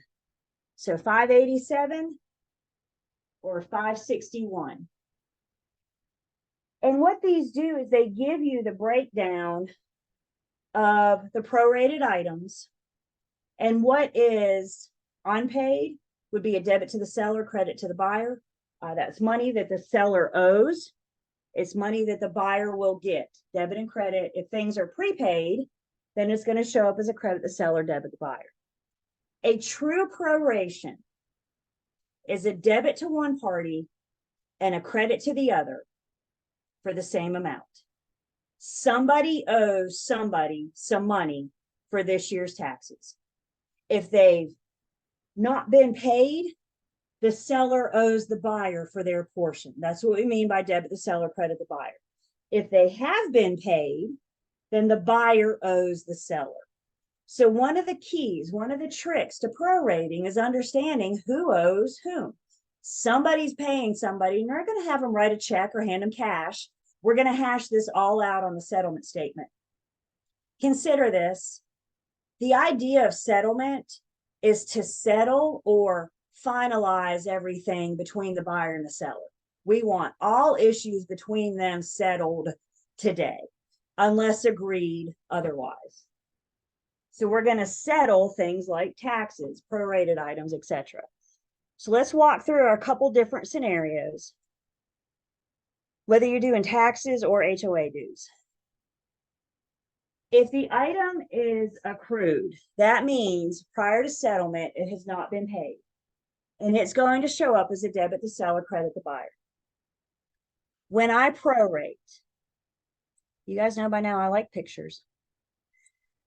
The first thing I like to do when I prorate is draw myself a timeline. And this timeline goes for taxes, goes from the first of the year to the end of the year, using our 360-day year, 30-day month. The thing that divides, the thing that separates the timeline is closing. So let's go to closing. Let's say taxes are unpaid prior to settlement. So let's go to closing. Let's go to closing on May 15th. The seller owns the property the front part of the year. The buyer owns the property the latter part of the year. Setting up our timeline, looking at our timeline. Before you ever pick up a calculator, don't do math yet. Just look at this. Who has the bigger responsibility on taxes this year? Who's going to owe the most money on taxes this year? The buyer, because they own the property for the longest part of the year, for the longer period of the year. Guys, there's some of these proration problems that if you just look at your answer choices, debit one party, credit the other, and look at the number, you can narrow this down to 2 without ever picking up a calculator. There are some of these that you can answer without ever picking up a calculator, and that kind of cool. So asking yourself first, who's the biggest responsibility? Who owes the most this year? Taxes were unpaid prior to settlement, which means somewhere later in the year, the buyer's going to be responsible for taxes. I did not say they were going to pay them. I said that they were going to be responsible for taxes. Remember, the buyer has this tax money sitting in the lender's escrow account.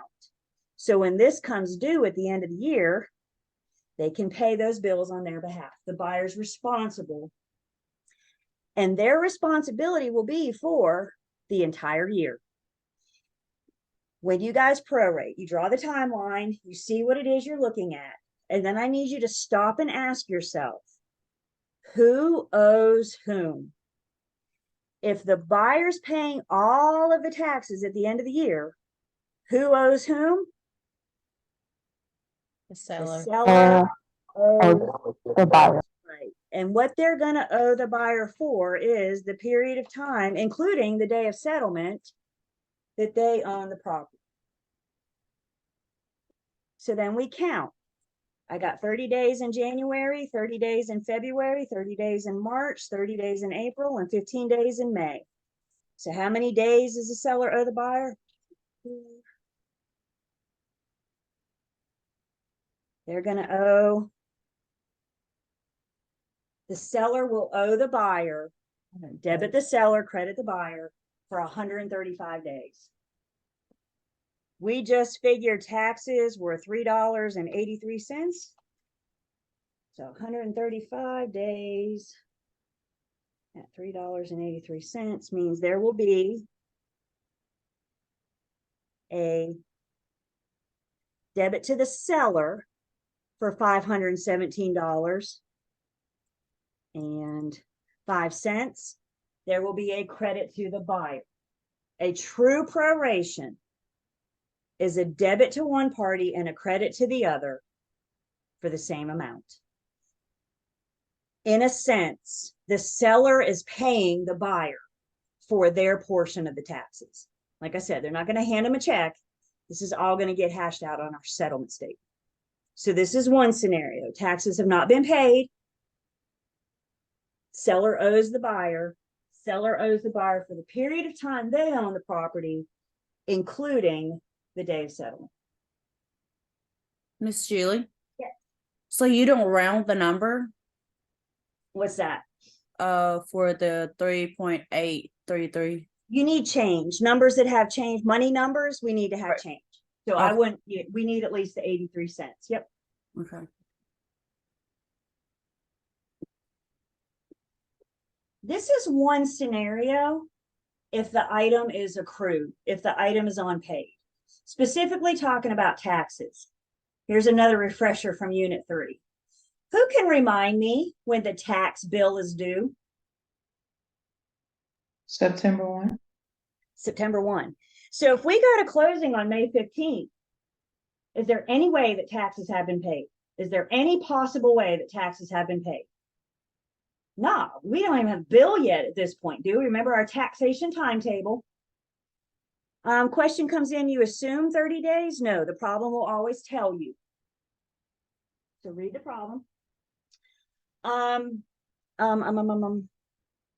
Taxation timetable, September 1st. If the closing happens before September 1st, it is accrued, it is unpaid, and it will be a debit the seller, credit the buyer. If closing happens after September 1st, they have to tell you if taxes have been paid or not. So if closing happens after September 1st and taxes have not been paid, then instead of prorating, what we might be looking at is something called a double debit. And with a double debit, the attorney is going to collect what the seller owes, debit the seller, and they're going to collect what the buyer owes. Double debit means both parties will be debited. So again, we have our timeline.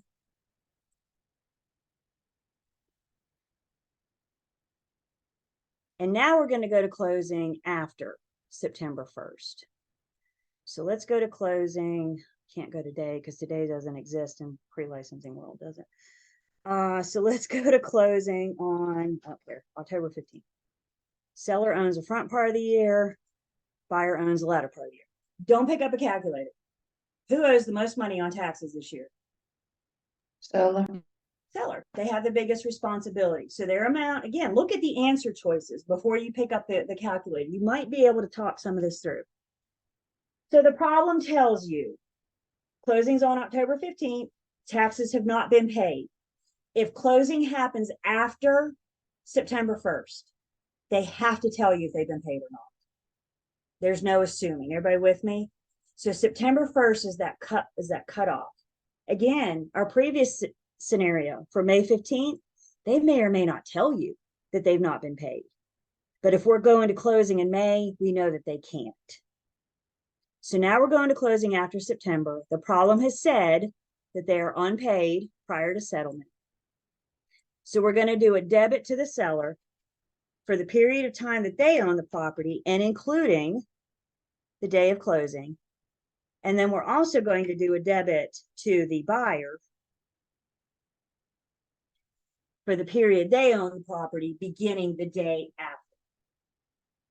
So there'll be a debit to the buyer, debit to the seller. Closing happens after September 15th. They have to tell you if taxes have been paid or not. You'll have a debit for whatever that amount is. You can add up those days and multiply by $3.83. Questions on our two accrued scenarios?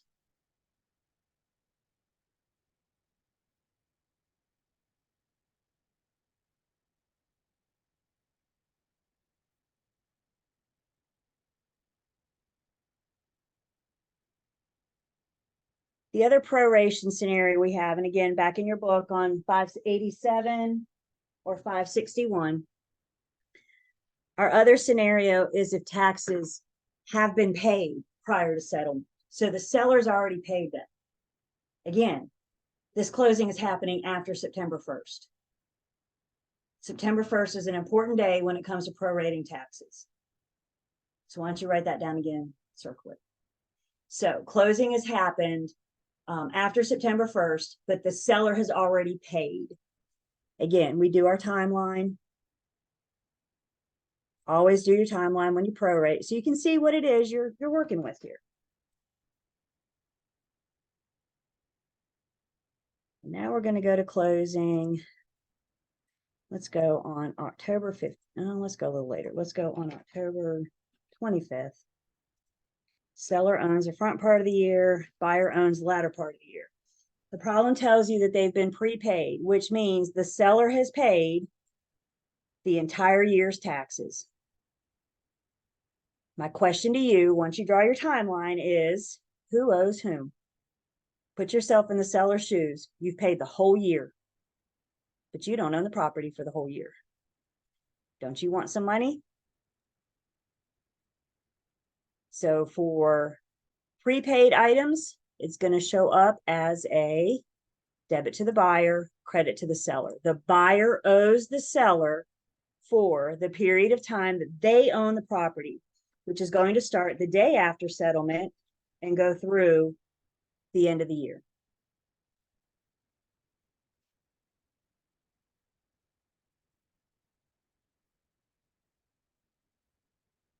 When you guys are counting days forward on the timeline, I need you to take a few seconds and make sure you're counting properly. I have a highly sophisticated method to help you guys make sure you can properly count these number of days right. You guys ready for my mind blowing? I want you to count these out, that's right, on your fingers. Use them, you got them.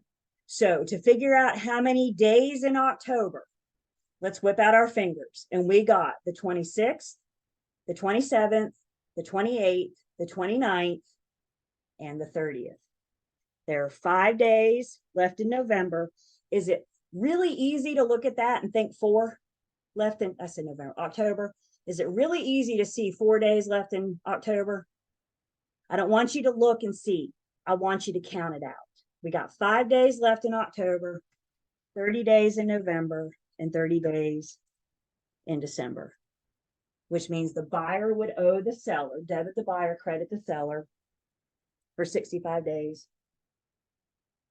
Take that times $3.83, and there's your closing disclosure entry. A true proration is a credit to one party and a debit to the other for the same amount. And that's what we're looking at, again, page 587 and 561. Somebody's figured it out for us. $248.95. Thank you. Draw it out, see it, think about it before you pick a calculator up. And we're going to do one of these, by the way, in just a minute. Don't think we're not. Sometimes I understand this closing disclosure math can get overwhelming. I encourage you guys to break it down into chunks, take it in small bites so you can take it all in. Occasionally, I get it, it's overwhelming. Understanding prorating, though, is not only going to get you an answer on the mini CD that we're working on, but you could also see a standalone proration problem. So understanding prorating could get you several questions. So we'll see this in action in just a bit when we do our CD. Questions on prorating: a debit to one party, a credit to the other. The seller will be responsible for the day of settlement unless you're told otherwise.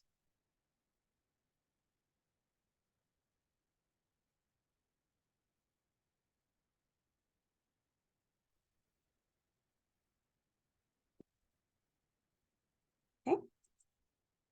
All right, well, it looks like it's break time again. So let's take 10, we come back. We're really close to doing one of these. So give me just a few more slides, and then we'll be doing a mini CD.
Back. How we doing? Doing good? Good. Do I have any questions so far while I'm taking attendance? I see cameras coming on.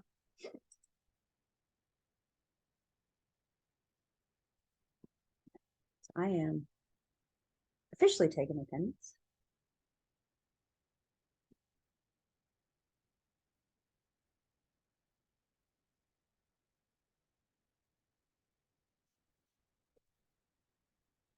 All right, so we've introduced you to prorating.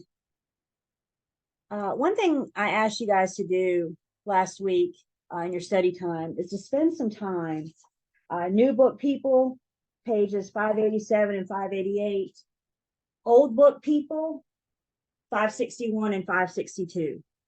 Let's call these two pages kind of like your formula for doing these. A big part of doing these is knowing what's a credit to whom, what's a debit to whom, and who's responsible for what. So this is what we're getting, again, 587 and 588 and 561 and 562. So let's talk first about the sellers. The sellers don't have as many numbers to deal with. So let's talk first about the sellers. Now, we've already talked about some of these. Here's the good news. We've talked about the seller's debits. We talked about things that sellers are typically responsible for, such as commission, the deed preparation fee the seller pays to have their deed prepared for closing, and then the seller's responsible for excise tax. We talked about excise tax in Unit 5. We'll do a refresher. We'll see it again in just a second. In addition to CDE, the seller is also responsible for their debits. So, for example, outstanding mortgages, liens, unpaid property taxes. So they'll be responsible for their responsibilities as well, their debits as well. Also showing up on the debit for the seller is the due diligence fee. Let's back up. Let's go back to when we went under contract. Remember when we went under contract, the buyer handed the seller a check for their due diligence fee? When we were under contract, or when contract was formed, that due diligence fee would have been a debit the buyer, credit the seller, because the buyer paid the seller. So this was what happened when we went under contract. Now let's fast forward to settlement. And we need to reverse what we did. So we're going to debit the seller, credit the buyer. So now that we're here at settlement, we need to reverse what we did. You don't have to be an accounting mind to know. The opposite of a debit is a credit. A credit cancels out a debit. So this gets those numbers back to 0. Consider this. If we didn't debit the seller, let's say we have a purchase price of $100,000. And we go under contract and the buyer pays the seller $1,000 due diligence. So that's our due diligence fee. This is our sales price.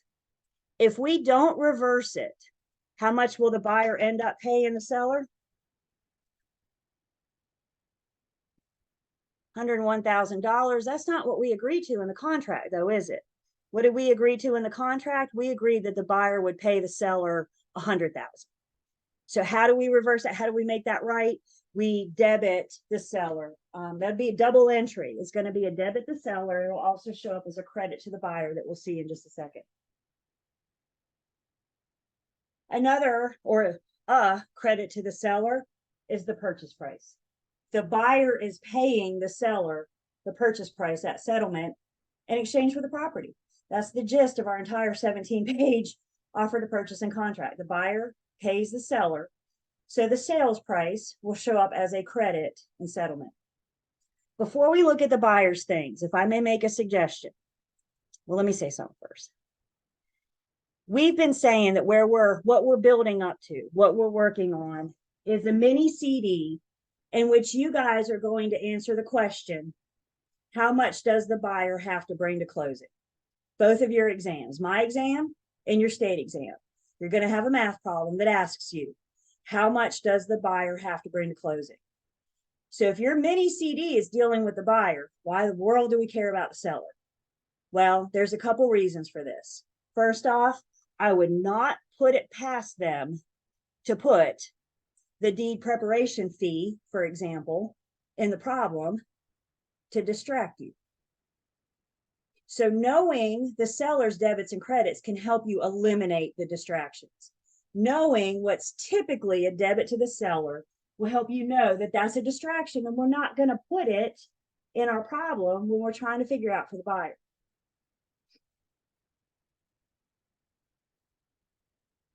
The recommendation I have is you guys are looking at 587, 588. We're going to see in just a second that the buyer has a lot more debits than the seller.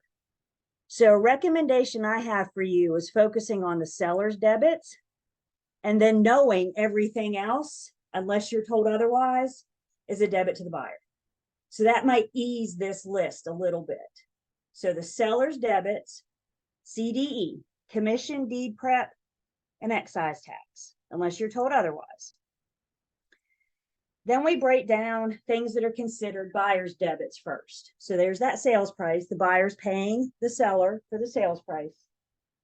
All costs related to the buyer's due diligence, inspections, survey, home inspection, pest inspection, radon test, all those things that they may consider doing during their due diligence process is going to show up as a debit to the buyer.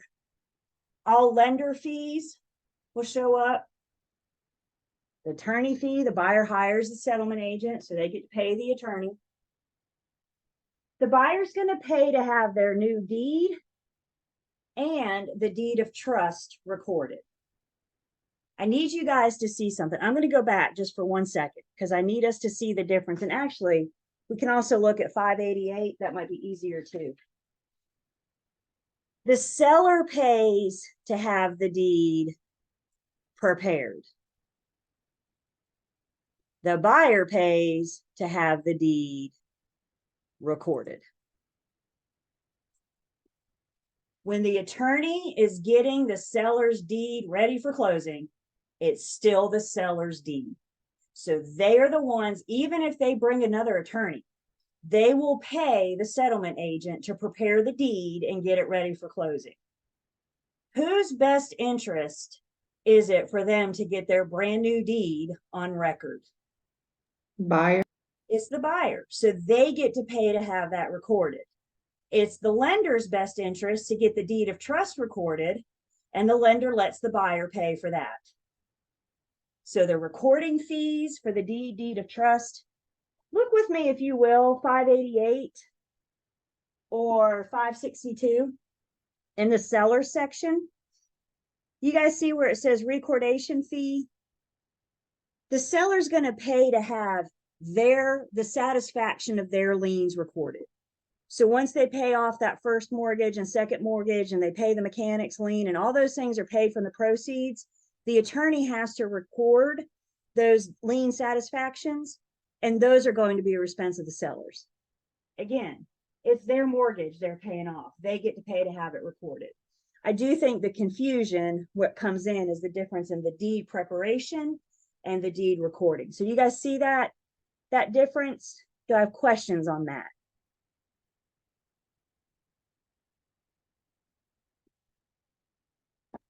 I don't have a question on that, but I do have a question on the seller debits. Why are they paying the due diligence fee? They're not.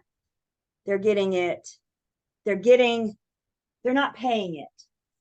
They're going to have it debited to reverse what we did. So here's our purchase price of $100,000.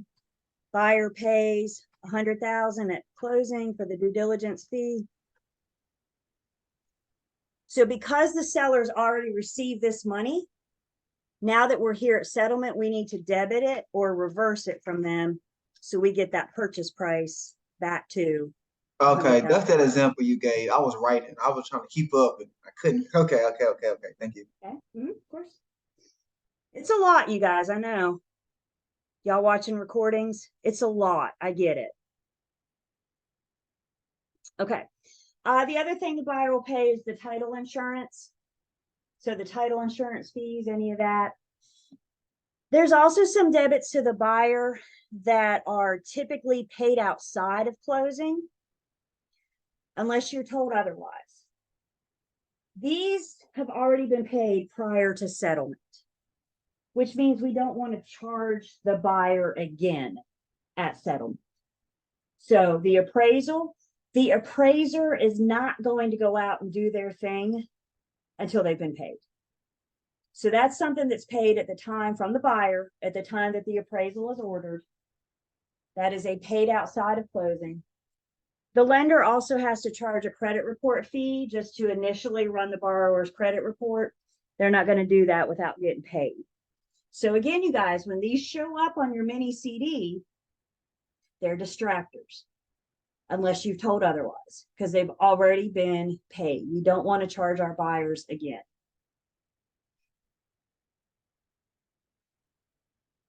Buyers don't have as many credits as sellers do, but they do have a few. The loan amount on the day of settlement is a credit to the buyer. The buyer needs this money to close. The lender shows up with the loan amount today.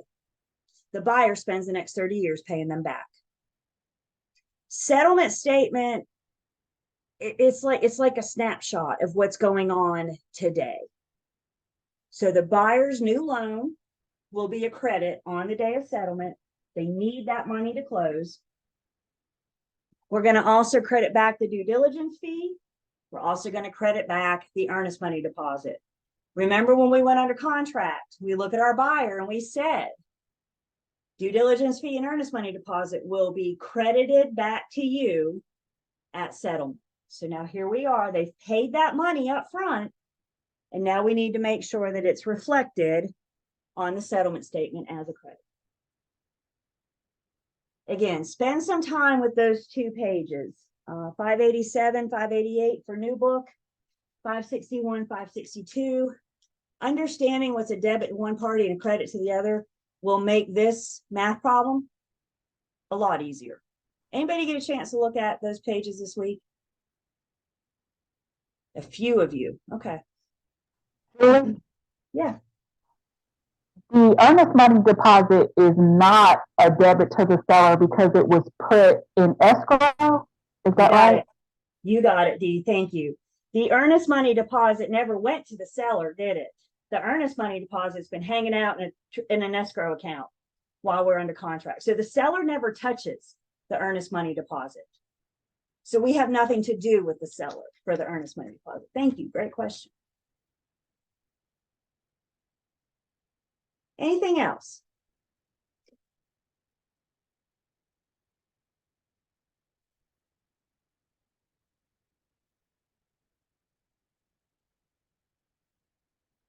Last piece of math we're going to see when we do our CD in just a minute is something called interim interest. So let's talk about what interim interest is and figure out how we can calculate that. Interim interest is just the borrower getting caught up on their interest payment that they owe to the lender. With interim interest, let's consider this. We got our timeline again. And let's say we're going to go to closing. When did we go? Let's go on October 25th again. So we're going to closing on October 25th.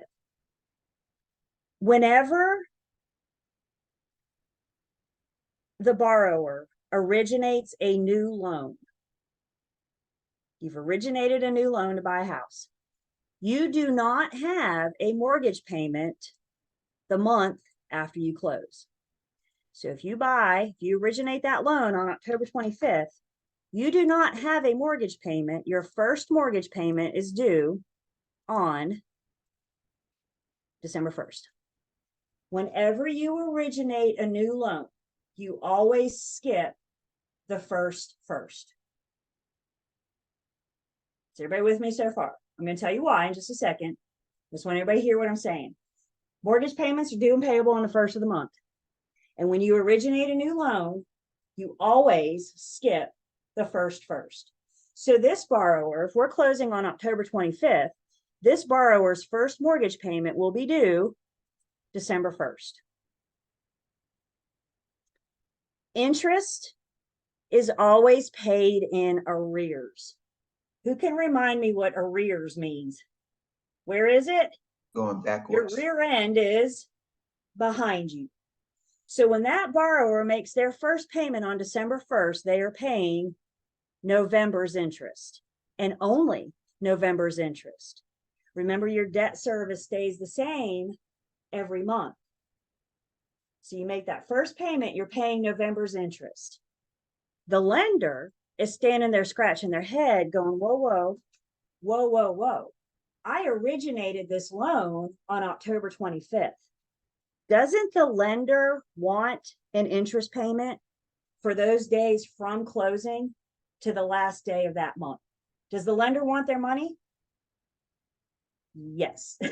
So the lender will charge what's referred to as interim interest to get the borrower caught up, which means the borrower will owe the lender at closing for interest for October 25th, 26th, 27th, 28th, 29th, and 30. There's 6 days, including the day of settlement, that the buyer owes their lender. Think about this, you guys. Remember, we just said interest is paid in arrears. If we were to charge a mortgage payment or have a mortgage payment on November 1st, now you got your buyer paying the entire month's October interest. Is that really fair to them? They didn't get the loan until the 25th. Interim interest, again, makes it fair. They're getting them caught up. Questions so far? This is just one piece of it.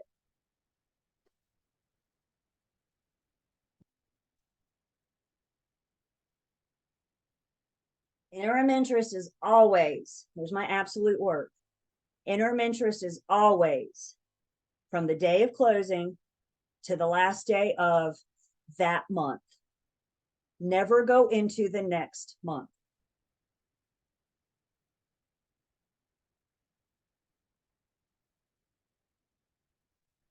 So now that we have the number of days, now we got to figure out how much. In Unit 15, we amortized, and we had those 3 steps, those 3 formulas to help us amortize. And one of those formulas was determining monthly interest. Now we're going to calculate daily interest. So the formula to calculate interest, we just take our balance. On the day of closing, the balance is the loan amount. So we take our balance times the interest rate, and that gives us annual interest. To take annual interest and break it down to daily, we divide by 360. So we start with the same formula that we already know.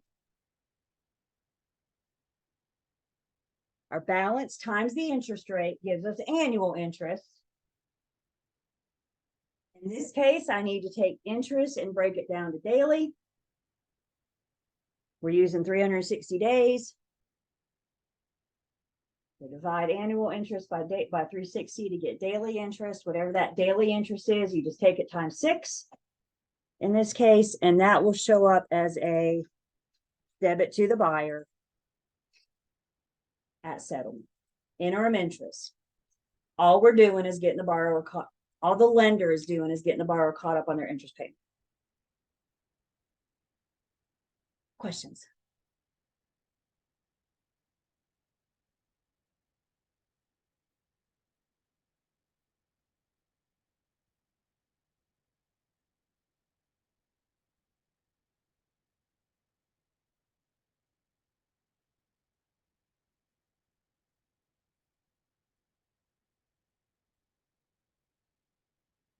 Let's bring this home. What's all this mean to us?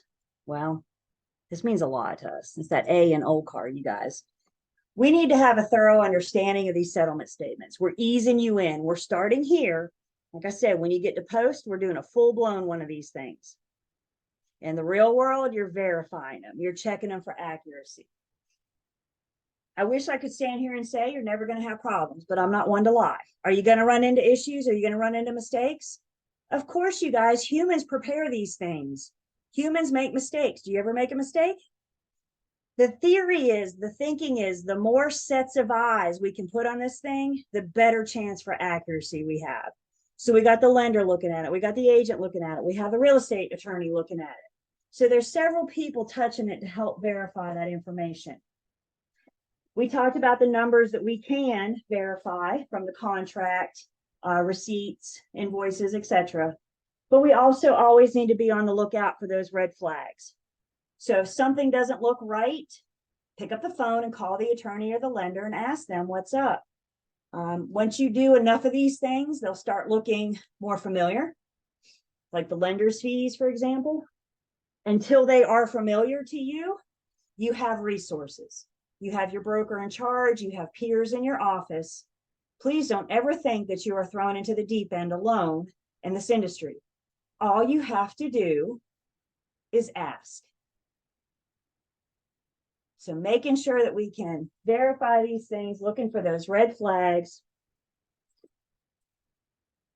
Also for us, let's see, what can we verify? We can make sure that our parties, debits and credits, we talked about pulling out the sales contract and looking at those figures. By the time I'm done with you guys, you'll know how to prorate taxes, you'll know how to do interim interest, so you can verify that. And then any unpaid invoices that we have knowledge of. A lot of our inspectors will allow the buyers to pay for these services at settlement. And when that happens, now they may say, if you pay in cash today, we'll knock 10% off. They may offer that, but a lot of buyers, especially first-time home buyers, may not have that cash laying around.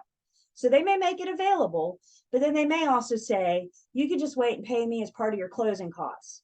And when they do that, they are also going to send you the invoice so you can get it to the attorney so they can get it on the CD. Again, once we've received it, we have knowledge of it, we have a duty to verify it.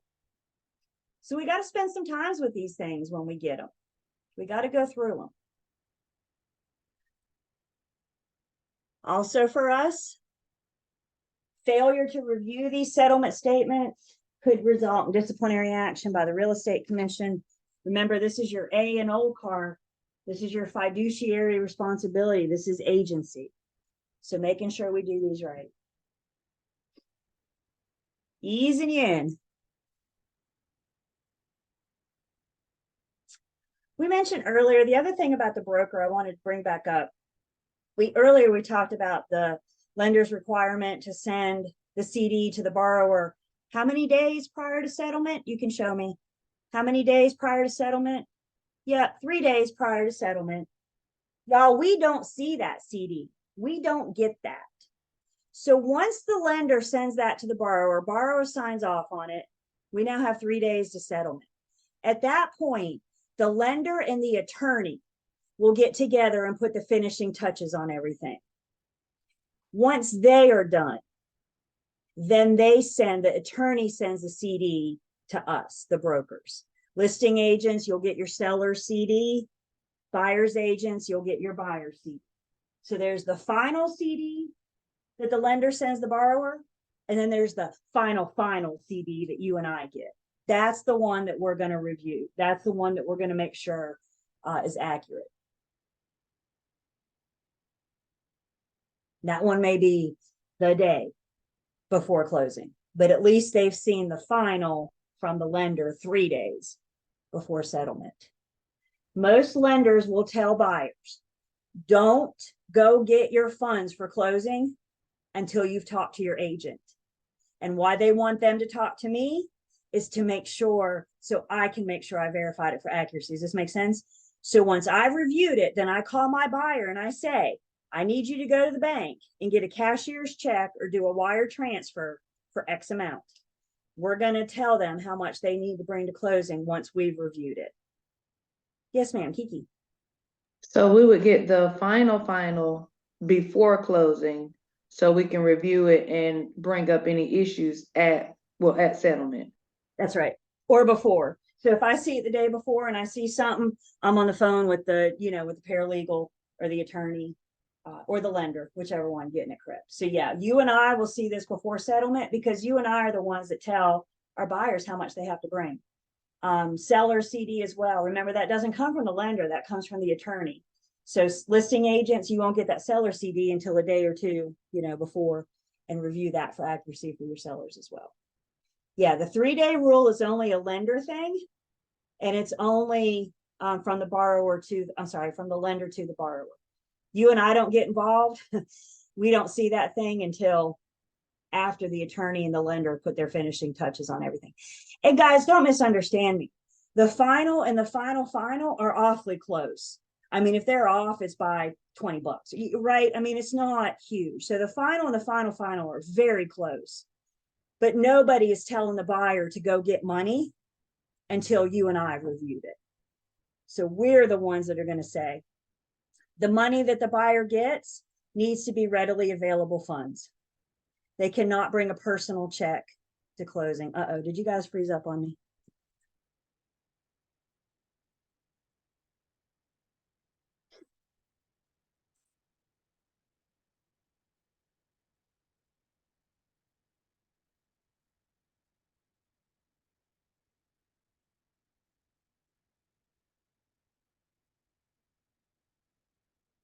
Are you guys here? Can you hear me? Yes, I can hear you. You can hear me. Okay, that's good. Can you see each other right now? Yeah. Okay. Am I jumpy to you guys? Am I breaking up? A little. A little? Okay, that's what I got. It's working out. Weird. Okay, Sometimes it'll glitch on me. gotcha. Looks like we're kind of back now, though. Technology is great when it works, right? We got a lot of clouds in the area today. So, questions so far? Anything on this contract to closing? Our part, our piece?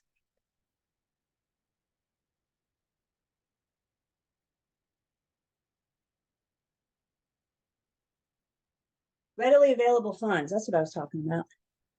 Buyers got to bring readily available funds. We either need a cashier's check, a wire transfer. They can't bring a personal check to closing. Nobody wants to wait 5 business days for that thing to clear before the deed gets recorded. So readily available funds. If your seller has to bring money to settlement, they too need to bring readily available funds. Thank you. I love Halloween. They glow in the dark too.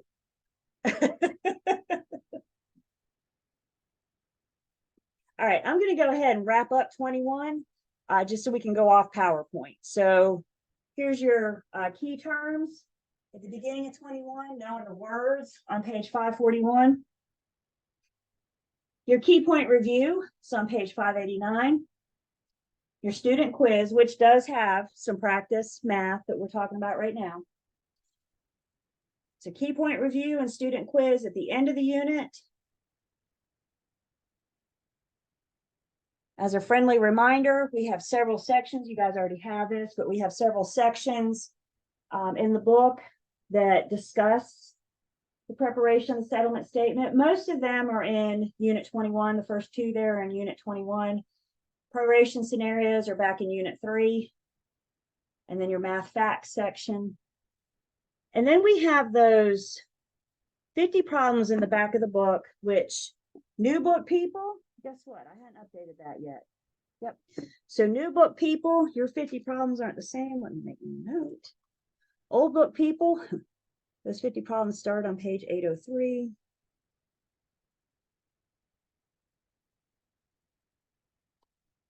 But these are the numbers that relate to the math that we're working on now. So again, you're going to have some standalone proration problems.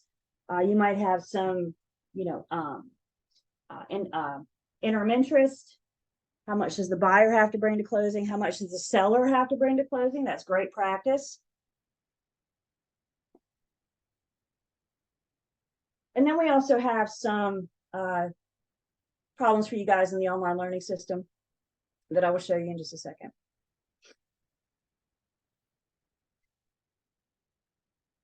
Questions, comments so far?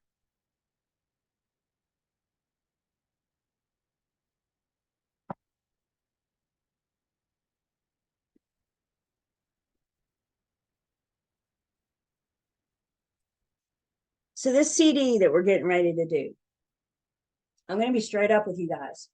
It's a lot of work for one test question. It's a common question I get. Is this only for 1 point? The answer is yes. I'm telling you, it's a lot of work for 1 point. This is probably the most important math that we do, though, because this is that responsibility to our clients. This is that old car that we've been talking about. So even though it is a lot of work, again, you guys, we're not throwing you in. We're not having you do a full blown. We're just asking you guys to do this mini CD to help ease your way into it, to get you ready for post-licensing in your new career. With that being said, back in the day when we were in person, I would hear you guys, I could hear, and I'd hear you guys go out in the hall on break and say, this is a lot of work. I'm not going to do it. I'm just going to get this one wrong, and then I'll figure it out once I get my license. If that's what you want to do, nothing I can do to stop you. If that's what you want to do, like I said, learning this math could get you several questions, not just this question, but that standalone proration problem. So learning this math could get you several questions. However, I can't make you do it. So if you don't want to do it, that's fine. Just plan on putting B down and moving on. I need you guys to promise me something, though. If that's the route you're going to take, when your broker in charge looks at you and says, didn't y'all cover this in pre-licensing? Do not look at your BIC and say, no, we didn't go over it. Because we're going over it. It's important. I think it's the most important math that we do. And this is why we're starting you guys on it. So please spend some time with this. Like any math, it's practice, practice, practice. As far as the rest of Unit 21 goes, you're going to have some questions on there as well. So the things that we talked about in class. And I just say that because several times, many times after the end of class exam, you guys have come back to me and said, I forgot all about 21. I didn't even touch 21. No wonder I scored poorly on that section. And I think part of the reason why we hear that is because this is a lot of information. This is a lot going on in this little unit, particularly with the math. So I encourage you to take it in chunks. Please don't try to digest this all at one sitting. We got plenty of practice for you guys. Y'all know by now what I say about practice, right? We're going to do one together, and then we're going to show you where you can find practice and resources. So you can get, the more of these you do, the easier they get. If you do enough to get ready for your test, there may be a couple questions there for you just from this unit. So that's my spiel on Unit 21, particularly with the math. So if we look at the online learning system, you can see in the Unit 21 material, we got, here's mini CD1, which we're going to look at. And then we got the answer key for you. So when you're working these alone, you can see the math broken out. Here's a practice CD2, here's a practice CD4, CD5, and then there's kind of scattered throughout the math practice questions, the various quizzes. So we got some good CDs for you guys, mini CDs for you guys in the online learning system. Where is CD3, you ask? I think CD number 3 is a lot harder than what you're ever going to see on the exam. So I chose to leave it out. If you're up for the challenge, just shoot me an email and I'll send you CD number 3. But let's do CD3 after you've mastered 1, 2, 4, and 5. Fair enough? All right. If you're up for the challenge, if you want to do it for fun, just shoot me an email and we'll let you try that one. But I do think it's going to be a lot harder than what you're going to see. So I didn't put it in. So we are going to look at this CD together. And the first thing I want you guys to do when you're doing these things is similar to what you're looking at here. I want you to take your scratch paper. I want you to draw a line down the middle. And on one side, I want you to put credits. On the other side, I want you to put debits. So while you guys are doing that, I'm going to do that too.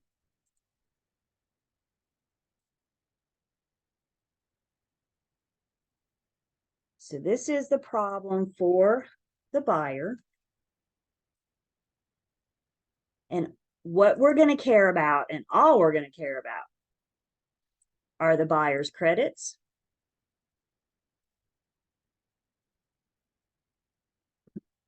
credit, and their debits.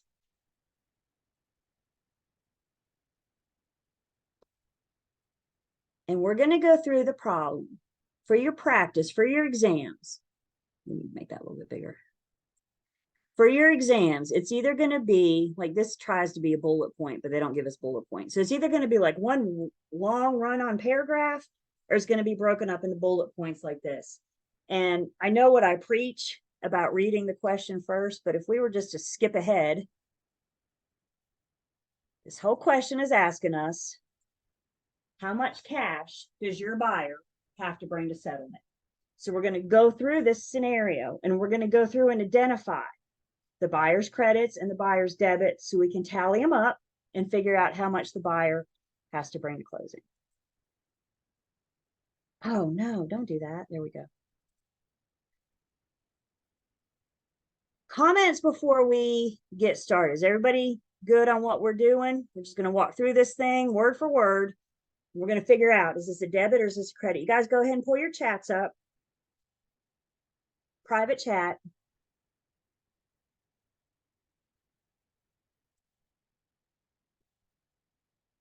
When we do these problems, we're going to start at the top and we're going to work our way to the bottom. We're not going to skip around, because if you skip around, you're going to skip something. So we're going to start at the top. We're going to work our way down through the bottom. So this tells us the buyers enter into a purchase contract with the seller to buy the seller's house for $210,750. I have a purchase price of $210,750. Debit or credit to the buyer, D or C in the chat. D or C, I know what you speak of. For the buyer, the sales price.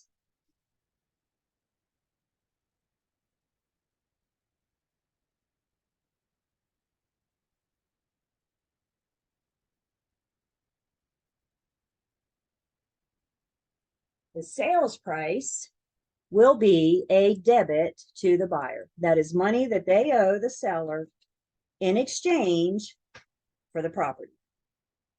So the sales price will be a debit.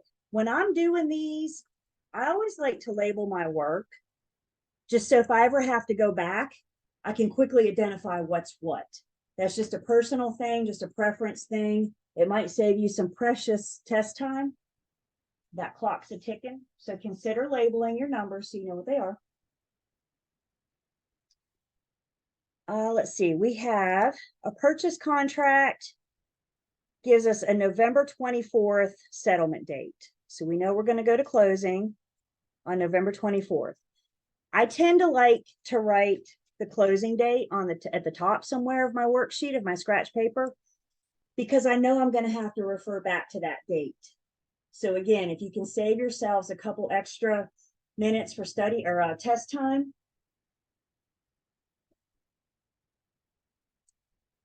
The seller has paid the taxes prior to closing and will be prorated at settlement using the 360-day method, and the taxes for the year $2,610.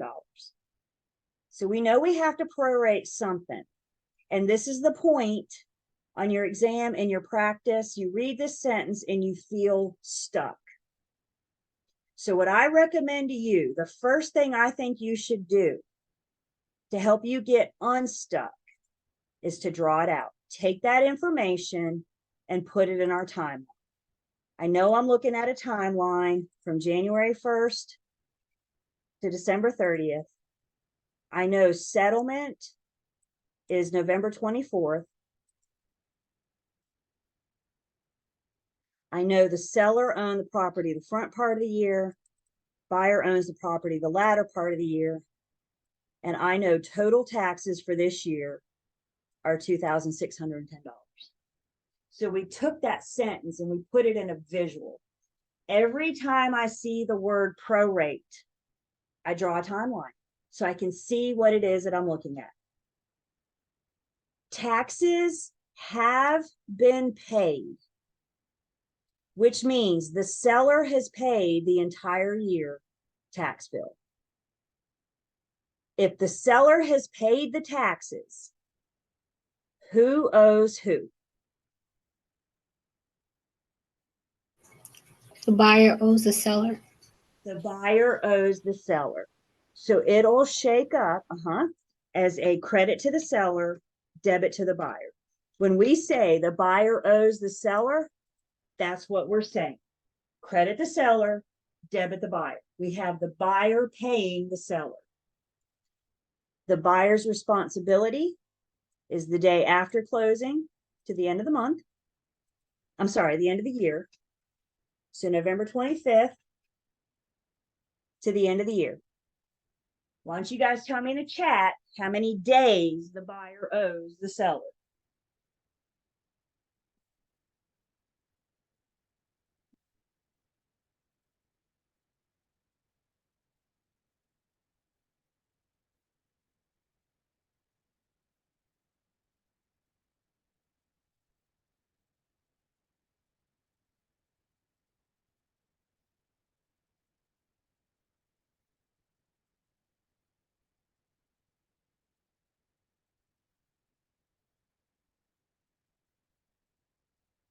I need all of you to count that out on your fingers. Let's do it together. We're looking at November 25th, 26, 27, 28, 29, and 30.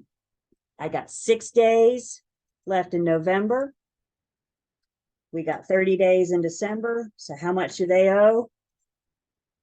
36 days. Please, please count it out. If you look at that and see 5 days, you got the whole problem wrong. Not because you don't know what you're doing, but because you didn't count right. So take that out of the equation, you guys. Whenever you count forward on the timeline, please count on your fingers so you get that right. Questions on how we got the 36 days?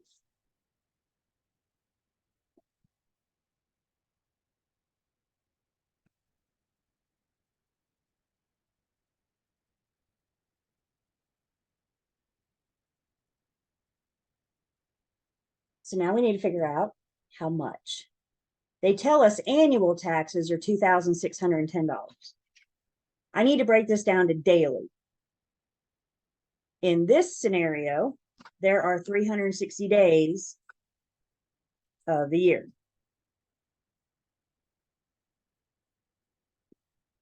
So taxes, this property, annual taxes divided by 360 gave us daily taxes of $7.25. We multiply that by our number of days.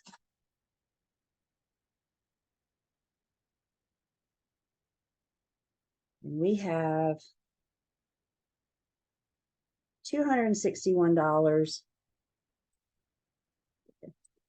that we have already decided is a credit to the seller, debit to the buyer, which means back to our timeline up here, I got a debit to the buyer for $261, and this is their prorated taxes. This is what the buyer owes the seller to make the seller whole. Seller's already paid the taxes. They want some money for 36 days. They didn't own the property. So we do a debit the buyer, credit the seller for $261. That makes them fair. That makes them fair on this year's taxes. The seller in this sense has been reimbursed $261 of the tax money they've already paid. What So- questions do I, yeah. I'm sorry, I had an issue with this. So where did the 725 come from? I took my annual taxes and I divided by 360. Okay, got it.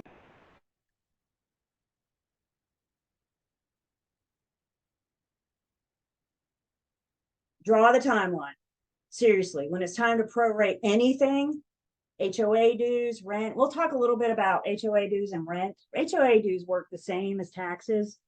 I do want to mention rent, so we'll talk about that briefly on Thursday.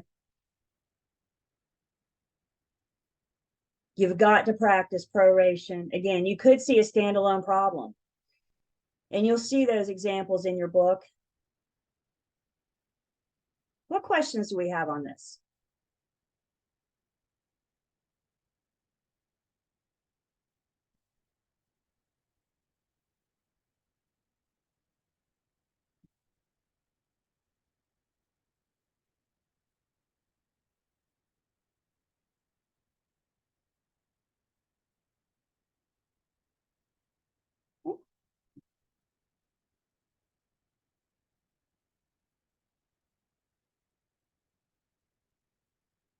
Can I erase? Can I erase the math? Let me rephrase that. Is anybody good if I don't? If I need, don't erase it. Okay. So back to our, you guys have more room than I do. So utilize that scratch paper. You got it, utilize it. So back to our debit credit. We got a debit for the buyer for the purchase price. We got a debit for the buyer for their portion of this year's taxes. Questions so far?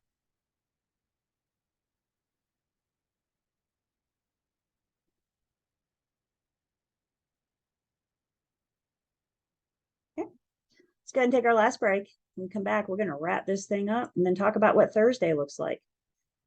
I can't make my screen big because I'll lose what we've done. So we can see the pumpkin okay, right? You guys can see that timer okay like it is? Okay, good. So let's take 10.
Come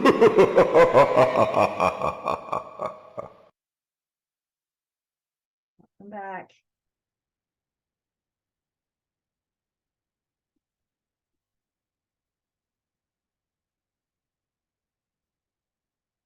All right, cameras are on.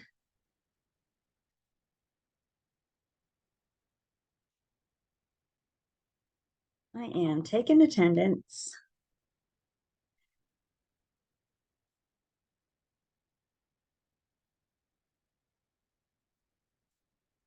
Oh, Jennifer, Victoria, I got you guys. Levita, I got you. Marina, yep, I got you. Let me do that screen again. There you go. I got you. Okay. All right. So we got you. Good. Okay. So we've started on this.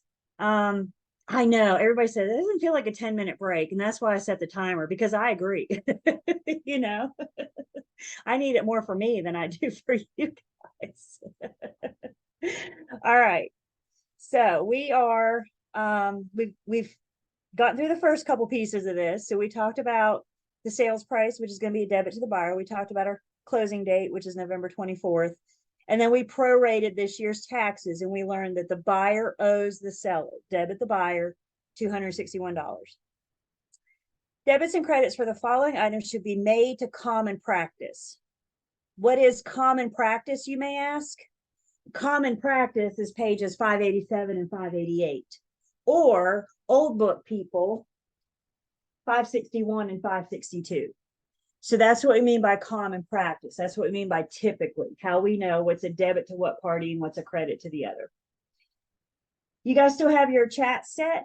So let's go through these. I think they're supposed to be bullet point. They forgot to give us the bullets. So I have an earnest money deposit of $4,500.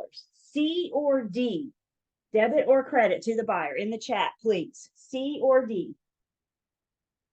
Earnest money deposit.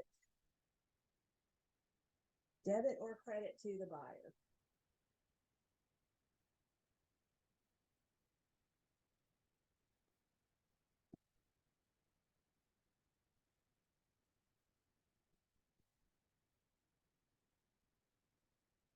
And the earnest money deposit to the buyer today, on the day of settlement, is going to be a credit.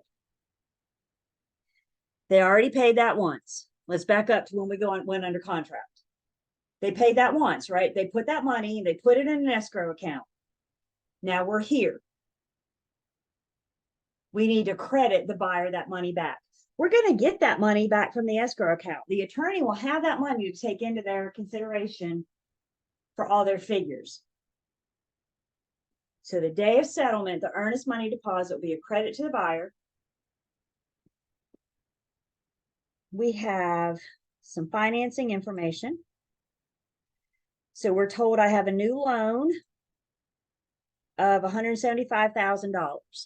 D or C, debit or credit to the buyer. Today, the day of settlement, is the loan a D or a C for the buyer?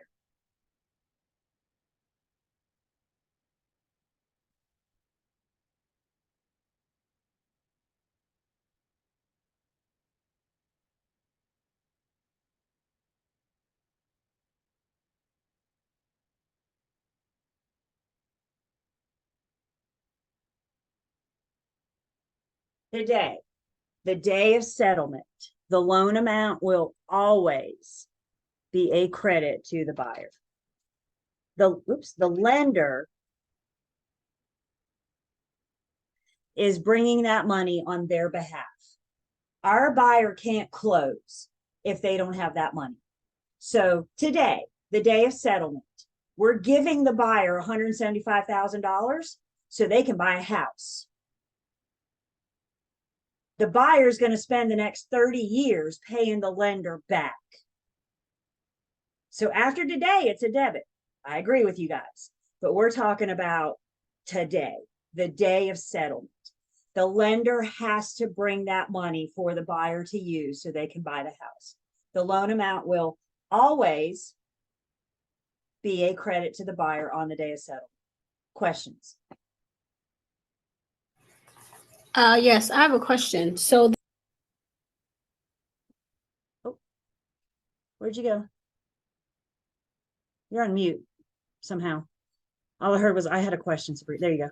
hello, yeah, I have a question. So the sales price is the debit? Because that's what they owe the seller. And of the sales price, the lender's bringing them this amount. So now all the borrower has to do is come up with the difference, which is their down payment. Okay, I got it. Okay. Yep. So we owe the seller $210,750. I have a sales contract. I have a legally binding document telling me that I owe the seller $210,750. So of that amount, the lender's going to show up with $175,000. And then I, the buyer, would have to come up with the difference. That's your down payment. And that's going to all shake out in your debits or credits. Good question. Did that answer? I know that's a little tricky to wrap your brain around because we know you got to pay the loan back, right? But to pay it back, you got to get it. And that's what we're doing at settlement is we're getting it. You buy the house and now you pay them back. So it's a $175,000 loan with a 30-year mortgage. We don't need to know that. Fixed interest rate of 7.5%. Hang on to that. We'll come back to that in just a second. We also have a 1% loan origination fee and 2 discount points. Anytime we're talking about lender fees, all lender fees are always of the loan amount. What does the word of mean?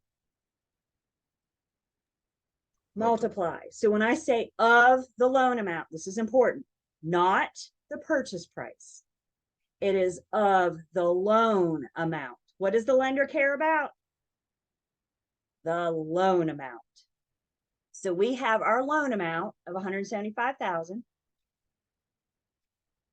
I have a 1% loan origination fee. They've got to tell you the loan origination fee. There's no standard or typical or anything like that. So 1% loan origination fee just shakes out to 1% of the loan amount. We also have 2 discount points. Discount points. The number of discount points equals the percentage of the loan. So when they tell us 2 discount points, we're going to take the loan amount and times it by 2%. The number of discount points is the percentage of the loan.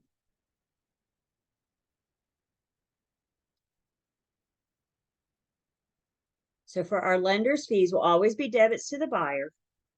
We have $1,700 for the loan origination fee. We have $3,500 in discount points. Questions?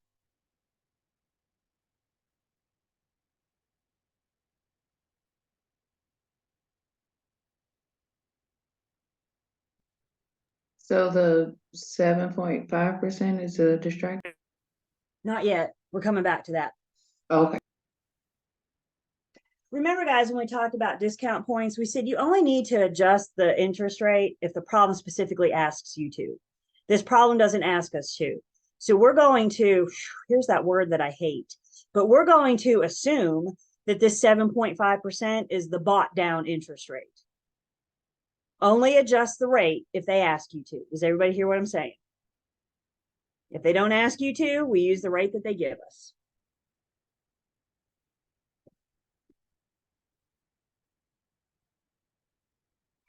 So our 2 discount points, our 1% loan origination fee, debits to the buyer. Up next, we have interim interest through November 30th. So again, just like prorating, when we're doing interim interest, we want to draw it out. Why don't you guys tell me in a chat, if we're going to go to closing on November 24th, we go to closing on November 24th. When will this borrower's first mortgage payment be due?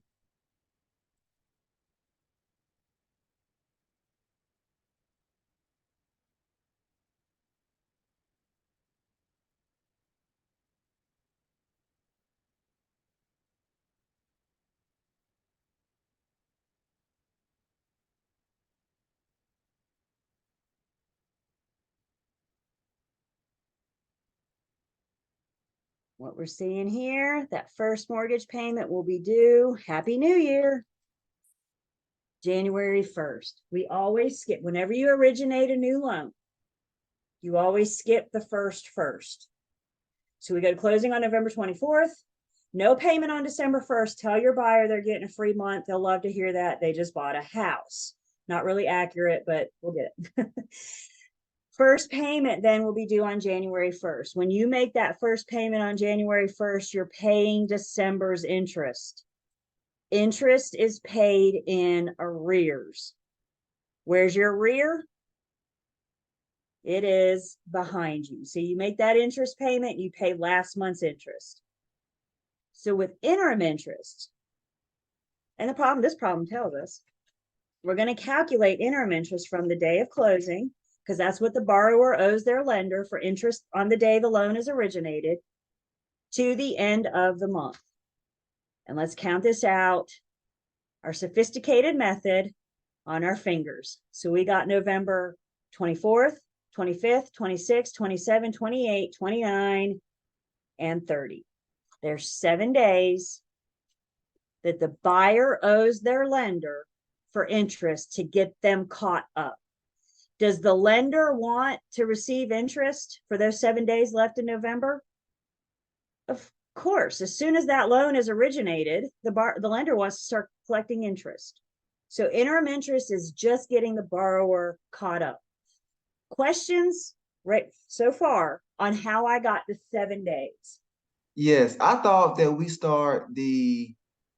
I thought the seller is responsible for the closing date and we start the day after. Only when I prorate between the buyer and the seller. What do we prorate between the buyer and the seller? This year's property taxes, HOA dues, and rent. Those are our shared expenses. What the buyer owes the lender is not prorated. The seller has nothing to do with that. So only when Can you say it one more time? only when we prorate. What do we prorate? Let's all go through this together. What do we prorate? This year's taxes, Taxes, HOA HOA, dues, rent. and rent. Only when we prorate do we consider the seller responsible for the day of closing. Okay. How many specific days until this payment is due? No specific days, just we skip the first. So there is no payment due on December 1st. So the first payment will be due on January 1st.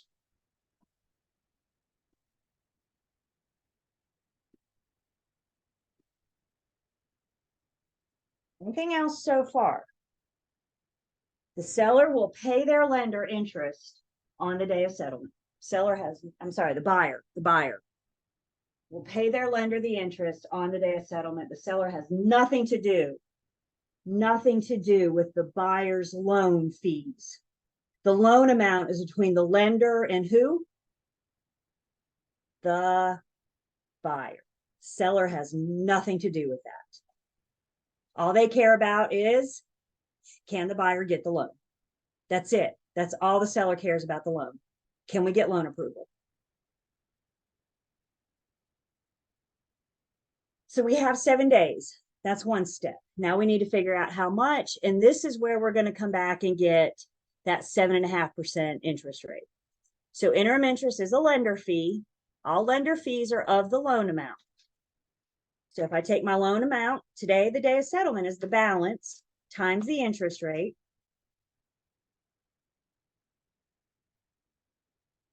I get annual interest, of $13,125. We take annual interest and divide it by 360. And I get $36.46 daily interest. The balance times the interest rate equals annual interest. Now that we have annual interest, we're going to break this down to daily. to get daily interest of $36.46. And then the last step, we can't see because I'm running out of room. So let me change colors real quick. The last step is to take the daily interest times the number of days. And that gives us what the buyer owes their lender to get caught up on their interest payment. Interim interest is only the borrower getting caught up on their interest.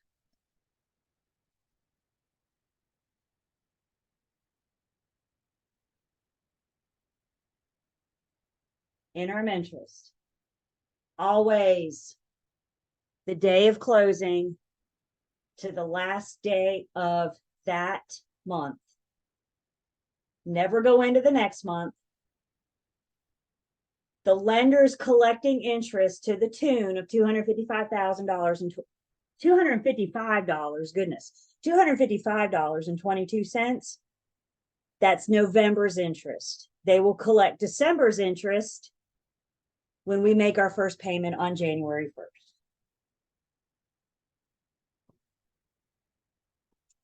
1st. Taxes, HOA dues, and rent start the day after closing. For the borrower, yes, because the seller is going to be responsible when we prorate. So for the buyer, when we're prorating, we start the day after. When it's just a charge to the buyer, seller's not involved, the buyer gets to pay their debits for today. Questions?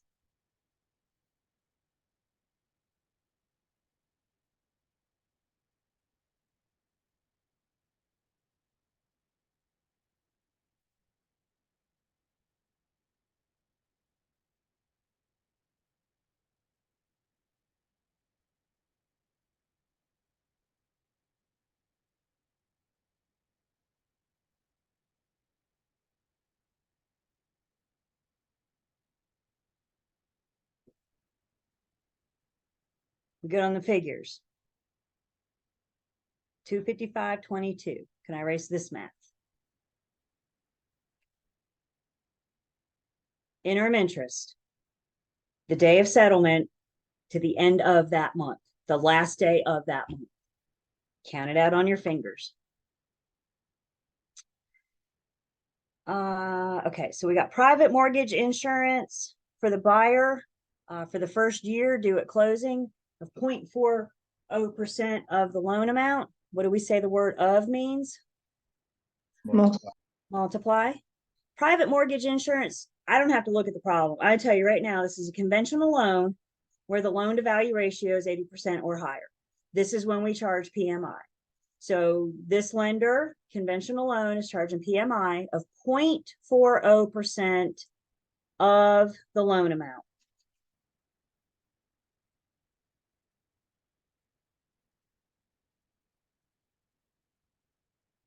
That point is very important. So we have PMI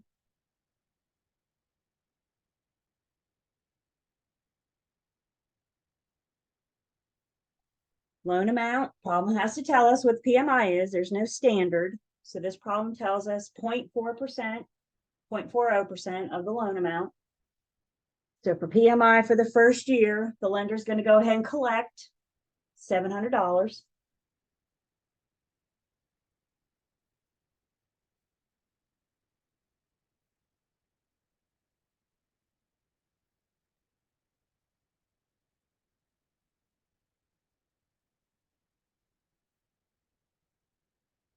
There is homeowners insurance.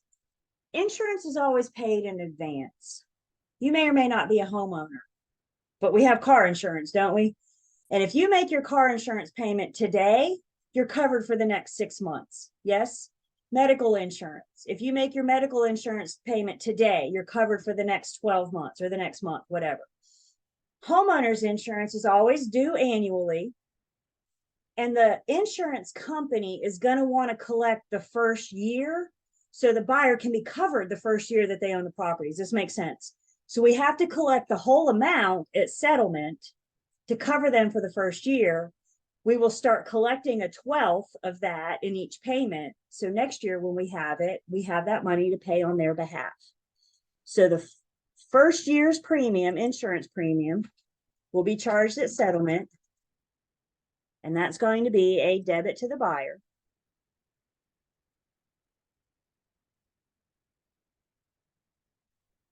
Due diligence fee kind of runs like earnest money, right?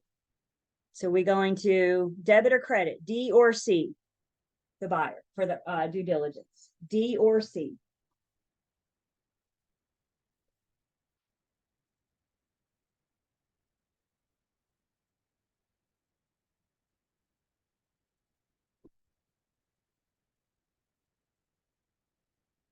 Yep. So for the buyer, we're going to have a credit. They already paid that money once. So now that we're here, and again, back up when we went under contract, y'all remember you looked at your buyers and you said, you pay this earnest money in due diligence and they will be credited back to you at settlement. Remember when you told your buyer that? So now we're here. And what are we going to do? We're going to credit the earnest money in the due diligence. Credit back to you, credit the buyer. I got an attorney's fee of $450. Buyer hires the attorney, so the buyer gets to pay the attorney's fee.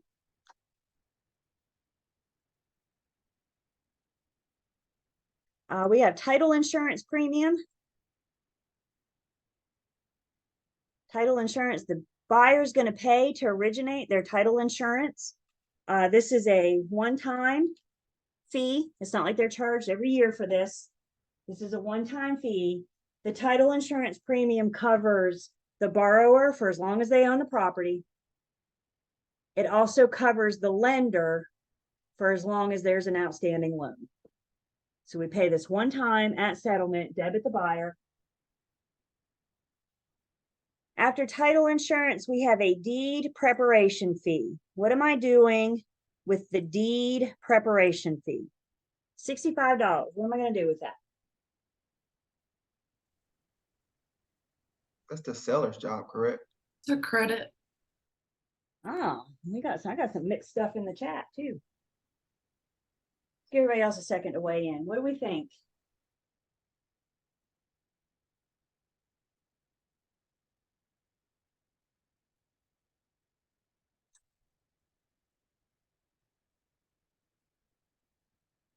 See how they like to trick you?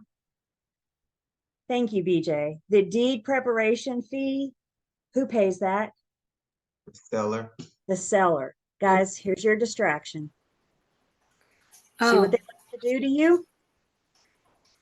And since I'm working on the buyer's debits and credits, does this belong anywhere? No. Nah, if we were working on the seller's debits and credits, we would put it on their debit side, right? See what they like to do to you? Know the seller's debits so you can rule out those distractions. I can almost guarantee you, once we get our right answer, if we were to look at these answer choices, I can almost promise you that one of these answer choices is going to be $65 off, banking on you putting it on the buyer's debits.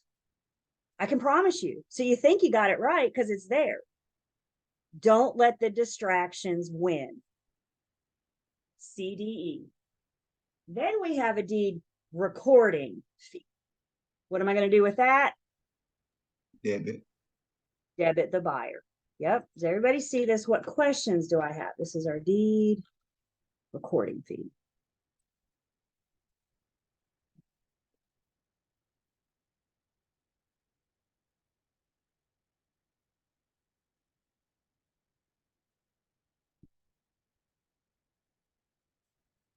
Buyer had a survey done of $300.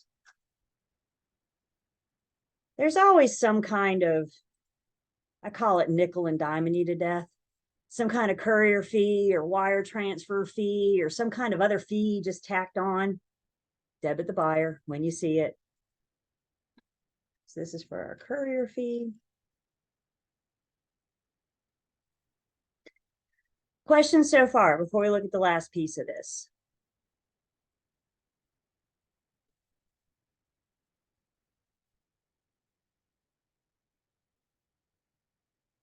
I hope you guys do better at straight line than I do. Goodness. I was a little tilted when I did my buyer's debits. Wasn't I?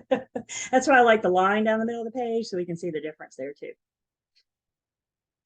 All right, the last piece of this, the lender's going to collect some loan escrows. They're going to collect some money up front at settlement. Remember what we said. First off, they have to originate your escrow account. Your escrow account doesn't exist until you originate the loan, right? So they have to originate the escrow account. They have to set it up. And they also want to fund it. They want to put some money in. RESPA requirement only allows the lender to collect 1/12 of this year's taxes. The lender can only collect 1/12 of this year's homeowner's insurance. Is there a good chance both of those will go up next year? Sure. Yeah, they like to do that, right? I can't collect money throughout the year for what I think insurance might be next year. I can only collect 1/12 from what it is this year. Because there's a good chance that these amounts could go up, the lender more than likely will collect a little bit of escrow up front so they can originate the escrow account, and they have a little cushion. In the event that these bills go up next year, they can still pay these on your behalf. When they go up next year, you can expect your mortgage payment to go up because your T and your I will go up, your taxes and insurance. So at settlement, and again, RESPA has restrictions on this. At settlement, they can only collect various months. This lender is going to collect 4 months of taxes and 2 months of homeowner's insurance. So we have to go back up to the problem just a bit, first off, to be reminded what this year's taxes are. This year's taxes is $2,610. That's annual. We need to break this down to monthly. So we take our annual divided by 12. I get monthly of 261. How many months of taxes do they want to collect? They want to collect 4.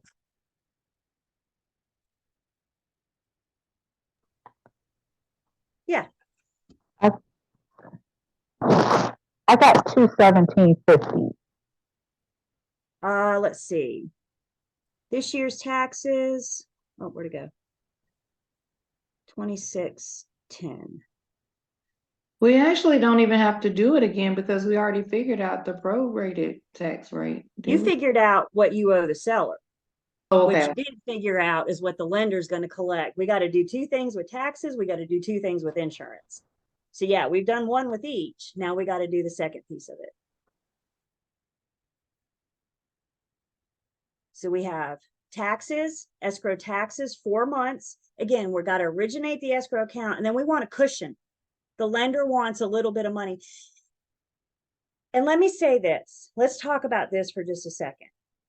When you pay your loan off, when you pay your mortgage off, may it be because you sold your house or because you actually paid the loan off, any money left in escrow will be given back to you.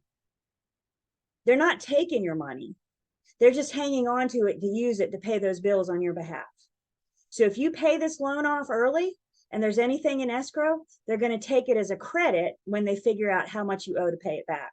Or they may send it to you after the fact. I have a little condo in High Point. I got to pay that off a couple of years ago. It was a really good day. It was actually December 31st. It was a great way to start the year. And I paid the condo off, and 3 weeks later, I got a check in the mail from the lender. I'm like, why in the world are they sending me money? What they were sending me was what I had left in my escrow account, the monies that they had collected that they hasn't used to pay yet. So I don't want you guys to think that you're not getting money, or they're taking your money, I should say. They're just borrowing it to use it. Divided by 12. Yes. Why can I not do math today? You guys ever have bad days? Today is not my math day. 2610 divided by 12. Thank you. Is 217.50, and we said 4 months. Is that better? Thank you. So that's our 4 months of taxes that we're going to have in escrow, so they can pay that money on your behalf when it comes due next year. And then we're also going to collect 2 months of homeowners insurance. Again, if we go back up just a little bit, we're reminded our annual homeowners insurance was $444. So our annual is 444 divided by 12 to get monthly.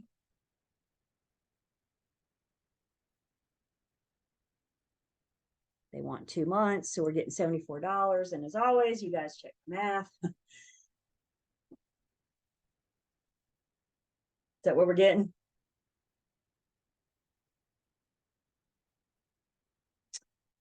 So now I have 4 months of taxes. I have 4 months of homeowners insurance for the escrow. And I need to put these, I'm running out of room. So I'm going to put these here. I'm going to continue my debit list over here. So now we have loan escrows. We have escrow taxes. That's a debit to the buyer of $870. And then we have escrow insurance, the 74.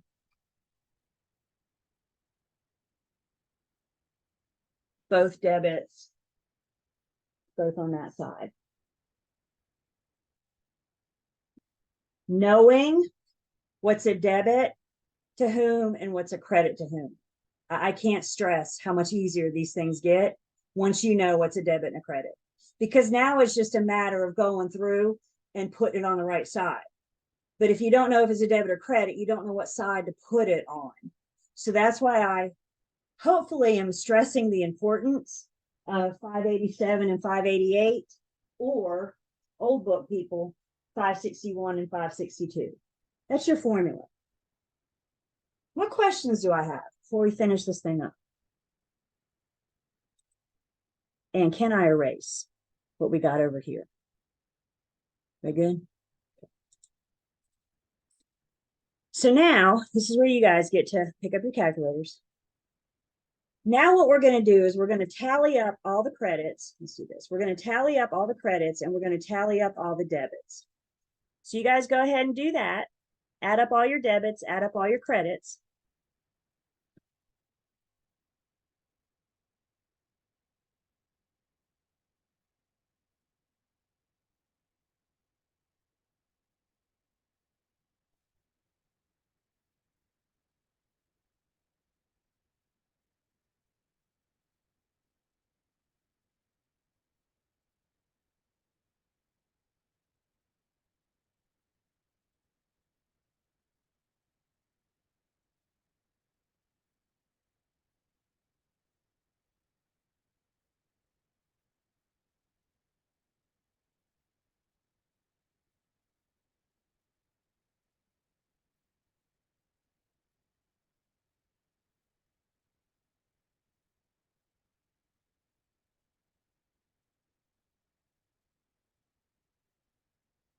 Um,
Love it.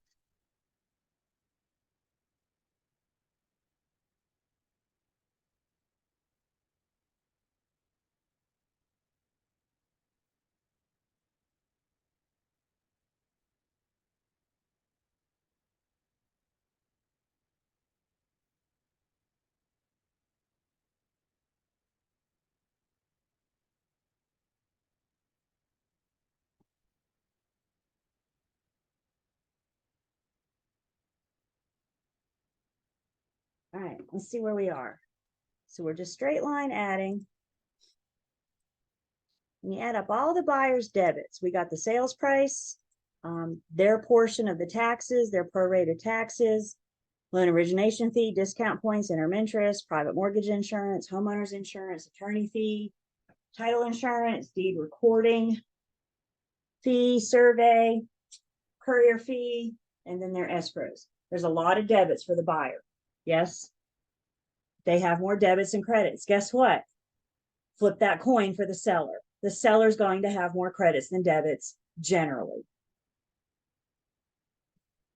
So we add everything up, all their debits, and we get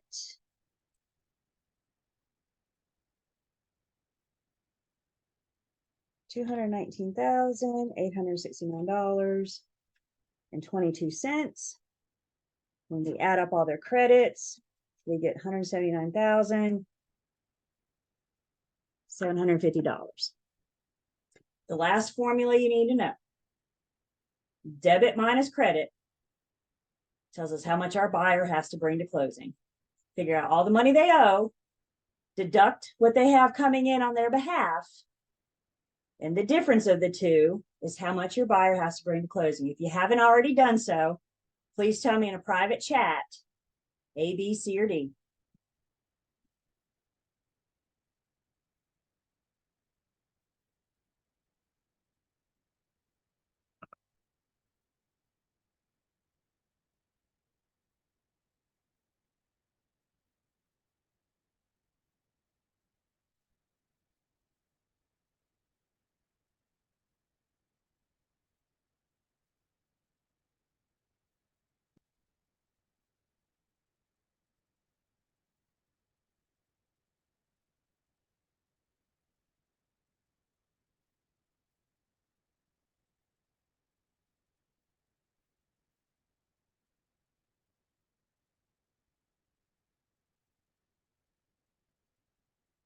You take all the debits minus all the credits.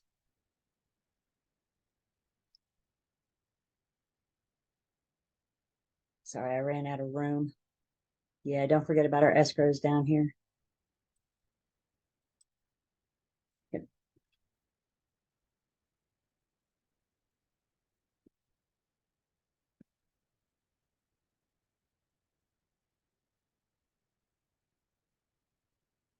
So all our debits minus all of our credits. You're going to call, you're going to review this CD, you're going to check this thing out, you're going to get a number.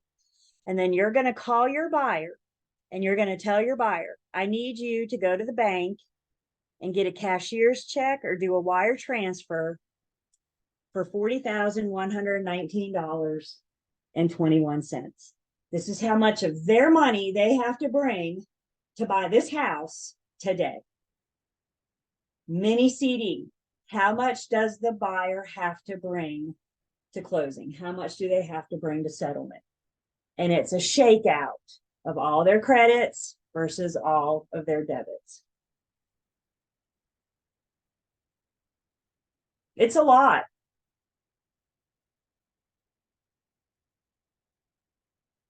You guys going to practice? I need you to, because that's the only way we're going to get these. What questions do I have?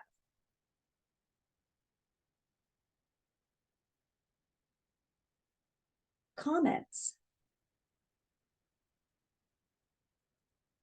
And this is a lot. I mean, that's 1 point. I'm going to say next to your commission, this is, or up there with your commission, this is probably the most important math that we do. Making sure that our buyers and sellers are getting or bringing their right amounts. I'm just gonna say it's really worth it to learn it because it does answer a lot of other questions. Like Thank you you. learn this, you'll really know a lot of other math, how to do those as well. Prorating, interim interest, thank you. And I don't want to hear anybody, because back in my day, when I took pre-licensing, how old do I sound? Back in my day, when I took pre-licensing, we had to do the full-blown settlement statement. We didn't get none of this mini CD junk. So we had to do the whole thing. We had 4 questions for the whole dang thing. Somewhere from the time I got my license to the time I started teaching, they backed it down just to this mini CD. They're easing you guys in. Start with the mini CD, post licensing, you'll do the full blown thing. Good times, huh? Things to look forward to. It's not a bad carrot though. You're doing a full blown settlement statement, you know you've made it to post licensing. So there's that. Any questions or comments at all? I know a common question I get is about rounding, so let me address that. When I actually did mine, I got 22 cents. I somewhere rounded differently than the problem. You can't miss by rounding alone. So in other words, there's not an answer choice that's 1 penny off. So if you did like me and you calculated and you got 22 cents, you'll be able to look at this and still know that the answer is B. Just don't get carried away with your rounding. Always go out 2 or 3 decimal places. They say 3 for the most accurate.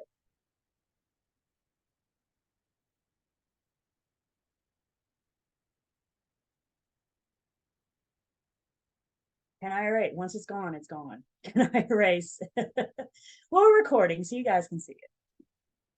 Are we good? We're taking it in?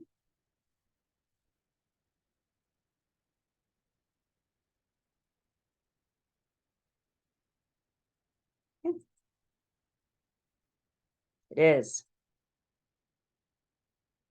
We're just easing you in. So remember, you guys, we got practice here. We got the CD we just did in class. And not only do you have the recording, you can go back through at your own pace, at your own speed, but we also have the answer key. So this is the very one that we just worked. Mini CD 2, 4, and 5. There's, let's see, that's the end of the book. There's some questions in here, and then you got a few in your book at the end of Unit 21, and then those 50 problems in the back.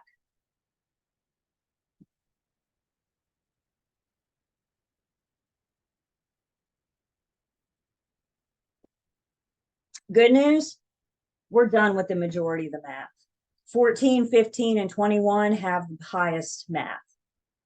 I still have a little bit more math to do. We're not done, but I'd say we're through the majority of the math.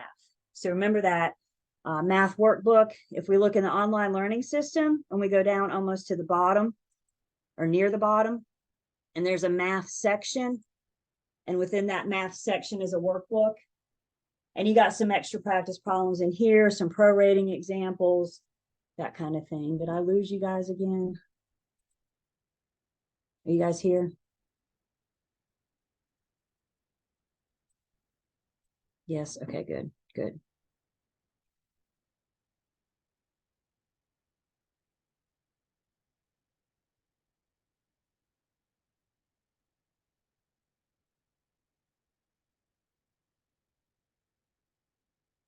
We are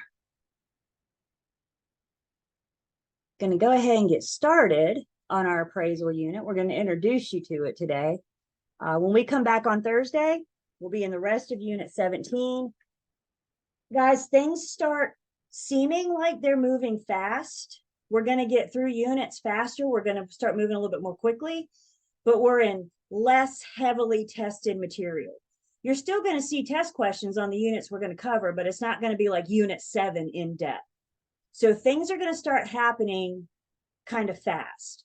And I need you guys to hang on to your hat. And again, I encourage you to look ahead so you can expose yourself to the material before we discuss it in class. So Unit 17, started on it today, finish it on Thursday, and then we just start chucking right along. Unit 17 is our appraisers unit. I think one of the easiest, one of the best ways to get through the appraiser's unit is to put on our appraiser's hat. Didn't know you had an appraiser's hat until class today, did you? But we got to think like an appraiser to get through this process. Are you guys here? I feel like you're.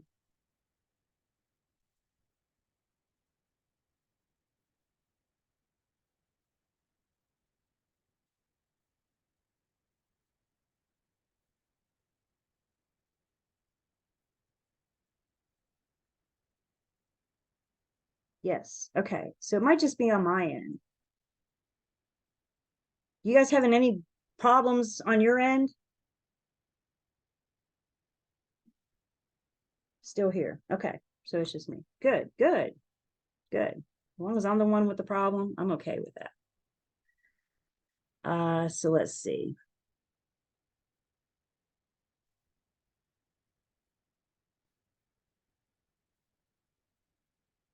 So unit 17, we're putting on our appraiser's hat.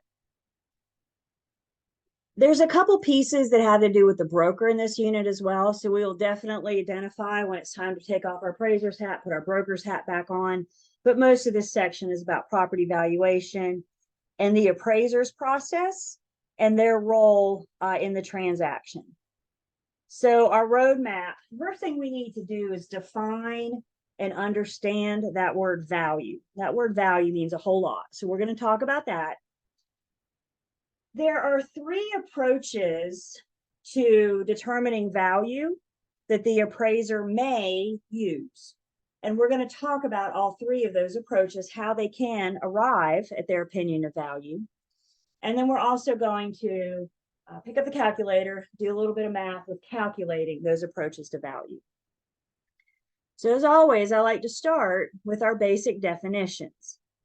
So at the beginning of unit 17, the first thing we do is define what an appraisal is. Copy straight from your book. An appraisal is an estimate or opinion of value completed by a licensed appraiser of a specific property as of a specific date. I want to take this sentence and break it down because there's a lot going on in this one sentence. So let's break this down. First off, an appraisal is an estimate or opinion. An appraisal is just one appraiser's opinion. Does that mean you could have a different appraisal with a different opinion of value? Absolutely. The approaches to value the appraisers take could be seen differently from one appraiser to the other. So it's just simply one person's opinion. Appraisals are completed by a licensed appraiser. Appraisers have to go through appraisal school. They have to pass a test. They get their appraisals license, and then they have to apprenticeship. They have to tag along a licensed appraiser for a while. I heard once, just to give us an idea, I heard once that a new appraiser has to shadow or apprentice an experienced appraiser for 200 appraisals. So it's not like they take you out and show you how to do one and then turn you loose. They're going to walk you through this 200 times before they allow you to go out on your own. So there's experience involved here. The appraisal report is of a specific property. The buyer is trying to originate a loan to buy 123 Main Street. So the appraisal is going to be just for that specific property. And it's going to be as of a specific date. Value changes. Put real estate aside for a second. Can we agree with that statement? Value changes. Value goes up, value goes down. Same thing with real estate, same things with properties. Values adjust. And what the appraiser determines is the value of the property today. That's only for today. That value could adjust tomorrow. Now, lenders will allow the appraisal report to be good for 6 months because the market doesn't adjust typically that quickly. So it's only for one day, but the lender will allow it to be good for 1 month. I'm sorry, 6 months. Take your appraiser's hat off. Put your broker's hat back on. What the appraiser does is an appraisal. You and I do not do an appraisal because we're not appraisers. What you and I do is our CMAs and BPOs. Comparative market analysis, broker price opinion, they are both used interchangeably. You and I do not get to say the word value. Only the licensed appraiser can say that word. I want you guys right now to take that word value out of your vocabulary, unless you're a licensed appraiser. Is anybody a licensed appraiser? No? Great. Take that word value out of your vocabulary. When we are doing CMOs and BPAs, what we report is probable sales price or probable lease price. So when you're at that listing appointment and the seller is going to ask you, what is my home worth? You need to be very careful how you respond. Don't give any kind of impression or implication that you know the value, that you know the worth. Our conversation is, Mr. and Mrs. Seller, based on my comparative market analysis, I would say your probable sales price is, and then we are going to report it in a range. We're not going to give a specific number.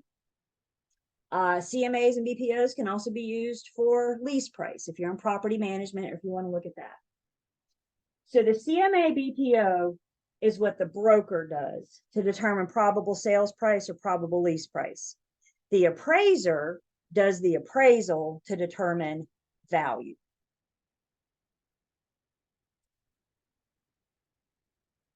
The CMA BPO, non-provisional brokers or full brokers, broker once you drop that provisional status, can do a CMA or BPO for a fee. So it might be that you're called on to give your opinion on probable sales price for an outside third party. They're not interested in selling or buying. They just want your opinion on probable sales price. If you're a full broker, once you've dropped your provisional status, you can charge for that service. PBs cannot charge. You can do a BPO, but you can't charge a fee. None of us can charge a fee to do a CMA when it's just part of our job. So when you're getting ready for that listing appointment, preparing that CMA is part of your general brokerage services. When your buyer wants to know how much they should offer, preparing that CMA is just part of our job. Could you imagine a world where you're at the listing appointment and the seller says, what do you think my home's worth? And the agent says, well, cash at me $250 and I'll let you know. Don't we wish, right? We can't charge a fee for that because that's just part of my job. The only time we can charge a fee is an uninterested outside third party. For example, the firm I used to work for had a relocation department. The relocation department was, corporation was up in Connecticut. And up there in Connecticut, they had no idea what Winston-Salem looks like. And sometimes when they were relocating a client to our area, then they would contact us, charge us to, or pay us to do a BPO. So they had an idea up there how to assist with their relocation client. They weren't trying to get the listing. They weren't trying to buy the house. They were an outside third party that was paying me for my opinion on my probable sales price.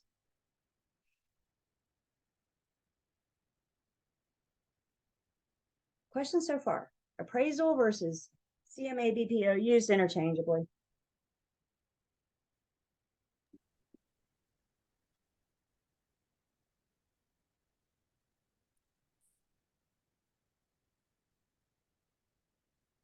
Miss Julie, Yes, what do you look for when you do a CMA?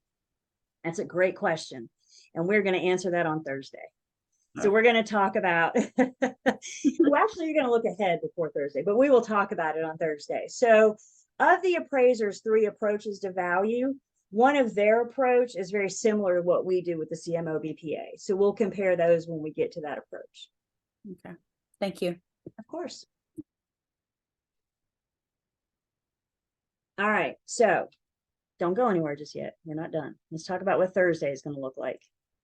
When we come back together on Thursday, we're going to pick back up in unit 21 or unit 17. We didn't make it far. So most of Thursday is going to be in unit 17, a little bit more math to do. Please look ahead. I encourage you to look ahead. After 17, according to the syllabus, after 17, we do unit 13, but I think I'm going to skip it for now. We'll get back to it, but you may see one test question from unit 13. So I would rather spend our time on the units that you're going to see 2 or more test questions. Is that fair? So after 17, we're going to skip 13 for now. I promise I'll come back and get it. After 17, we're going to go to units 11 and 12. 11 is our landlord tenant unit. 12 is our property management. We won't get all that far on Thursday, but we will get started.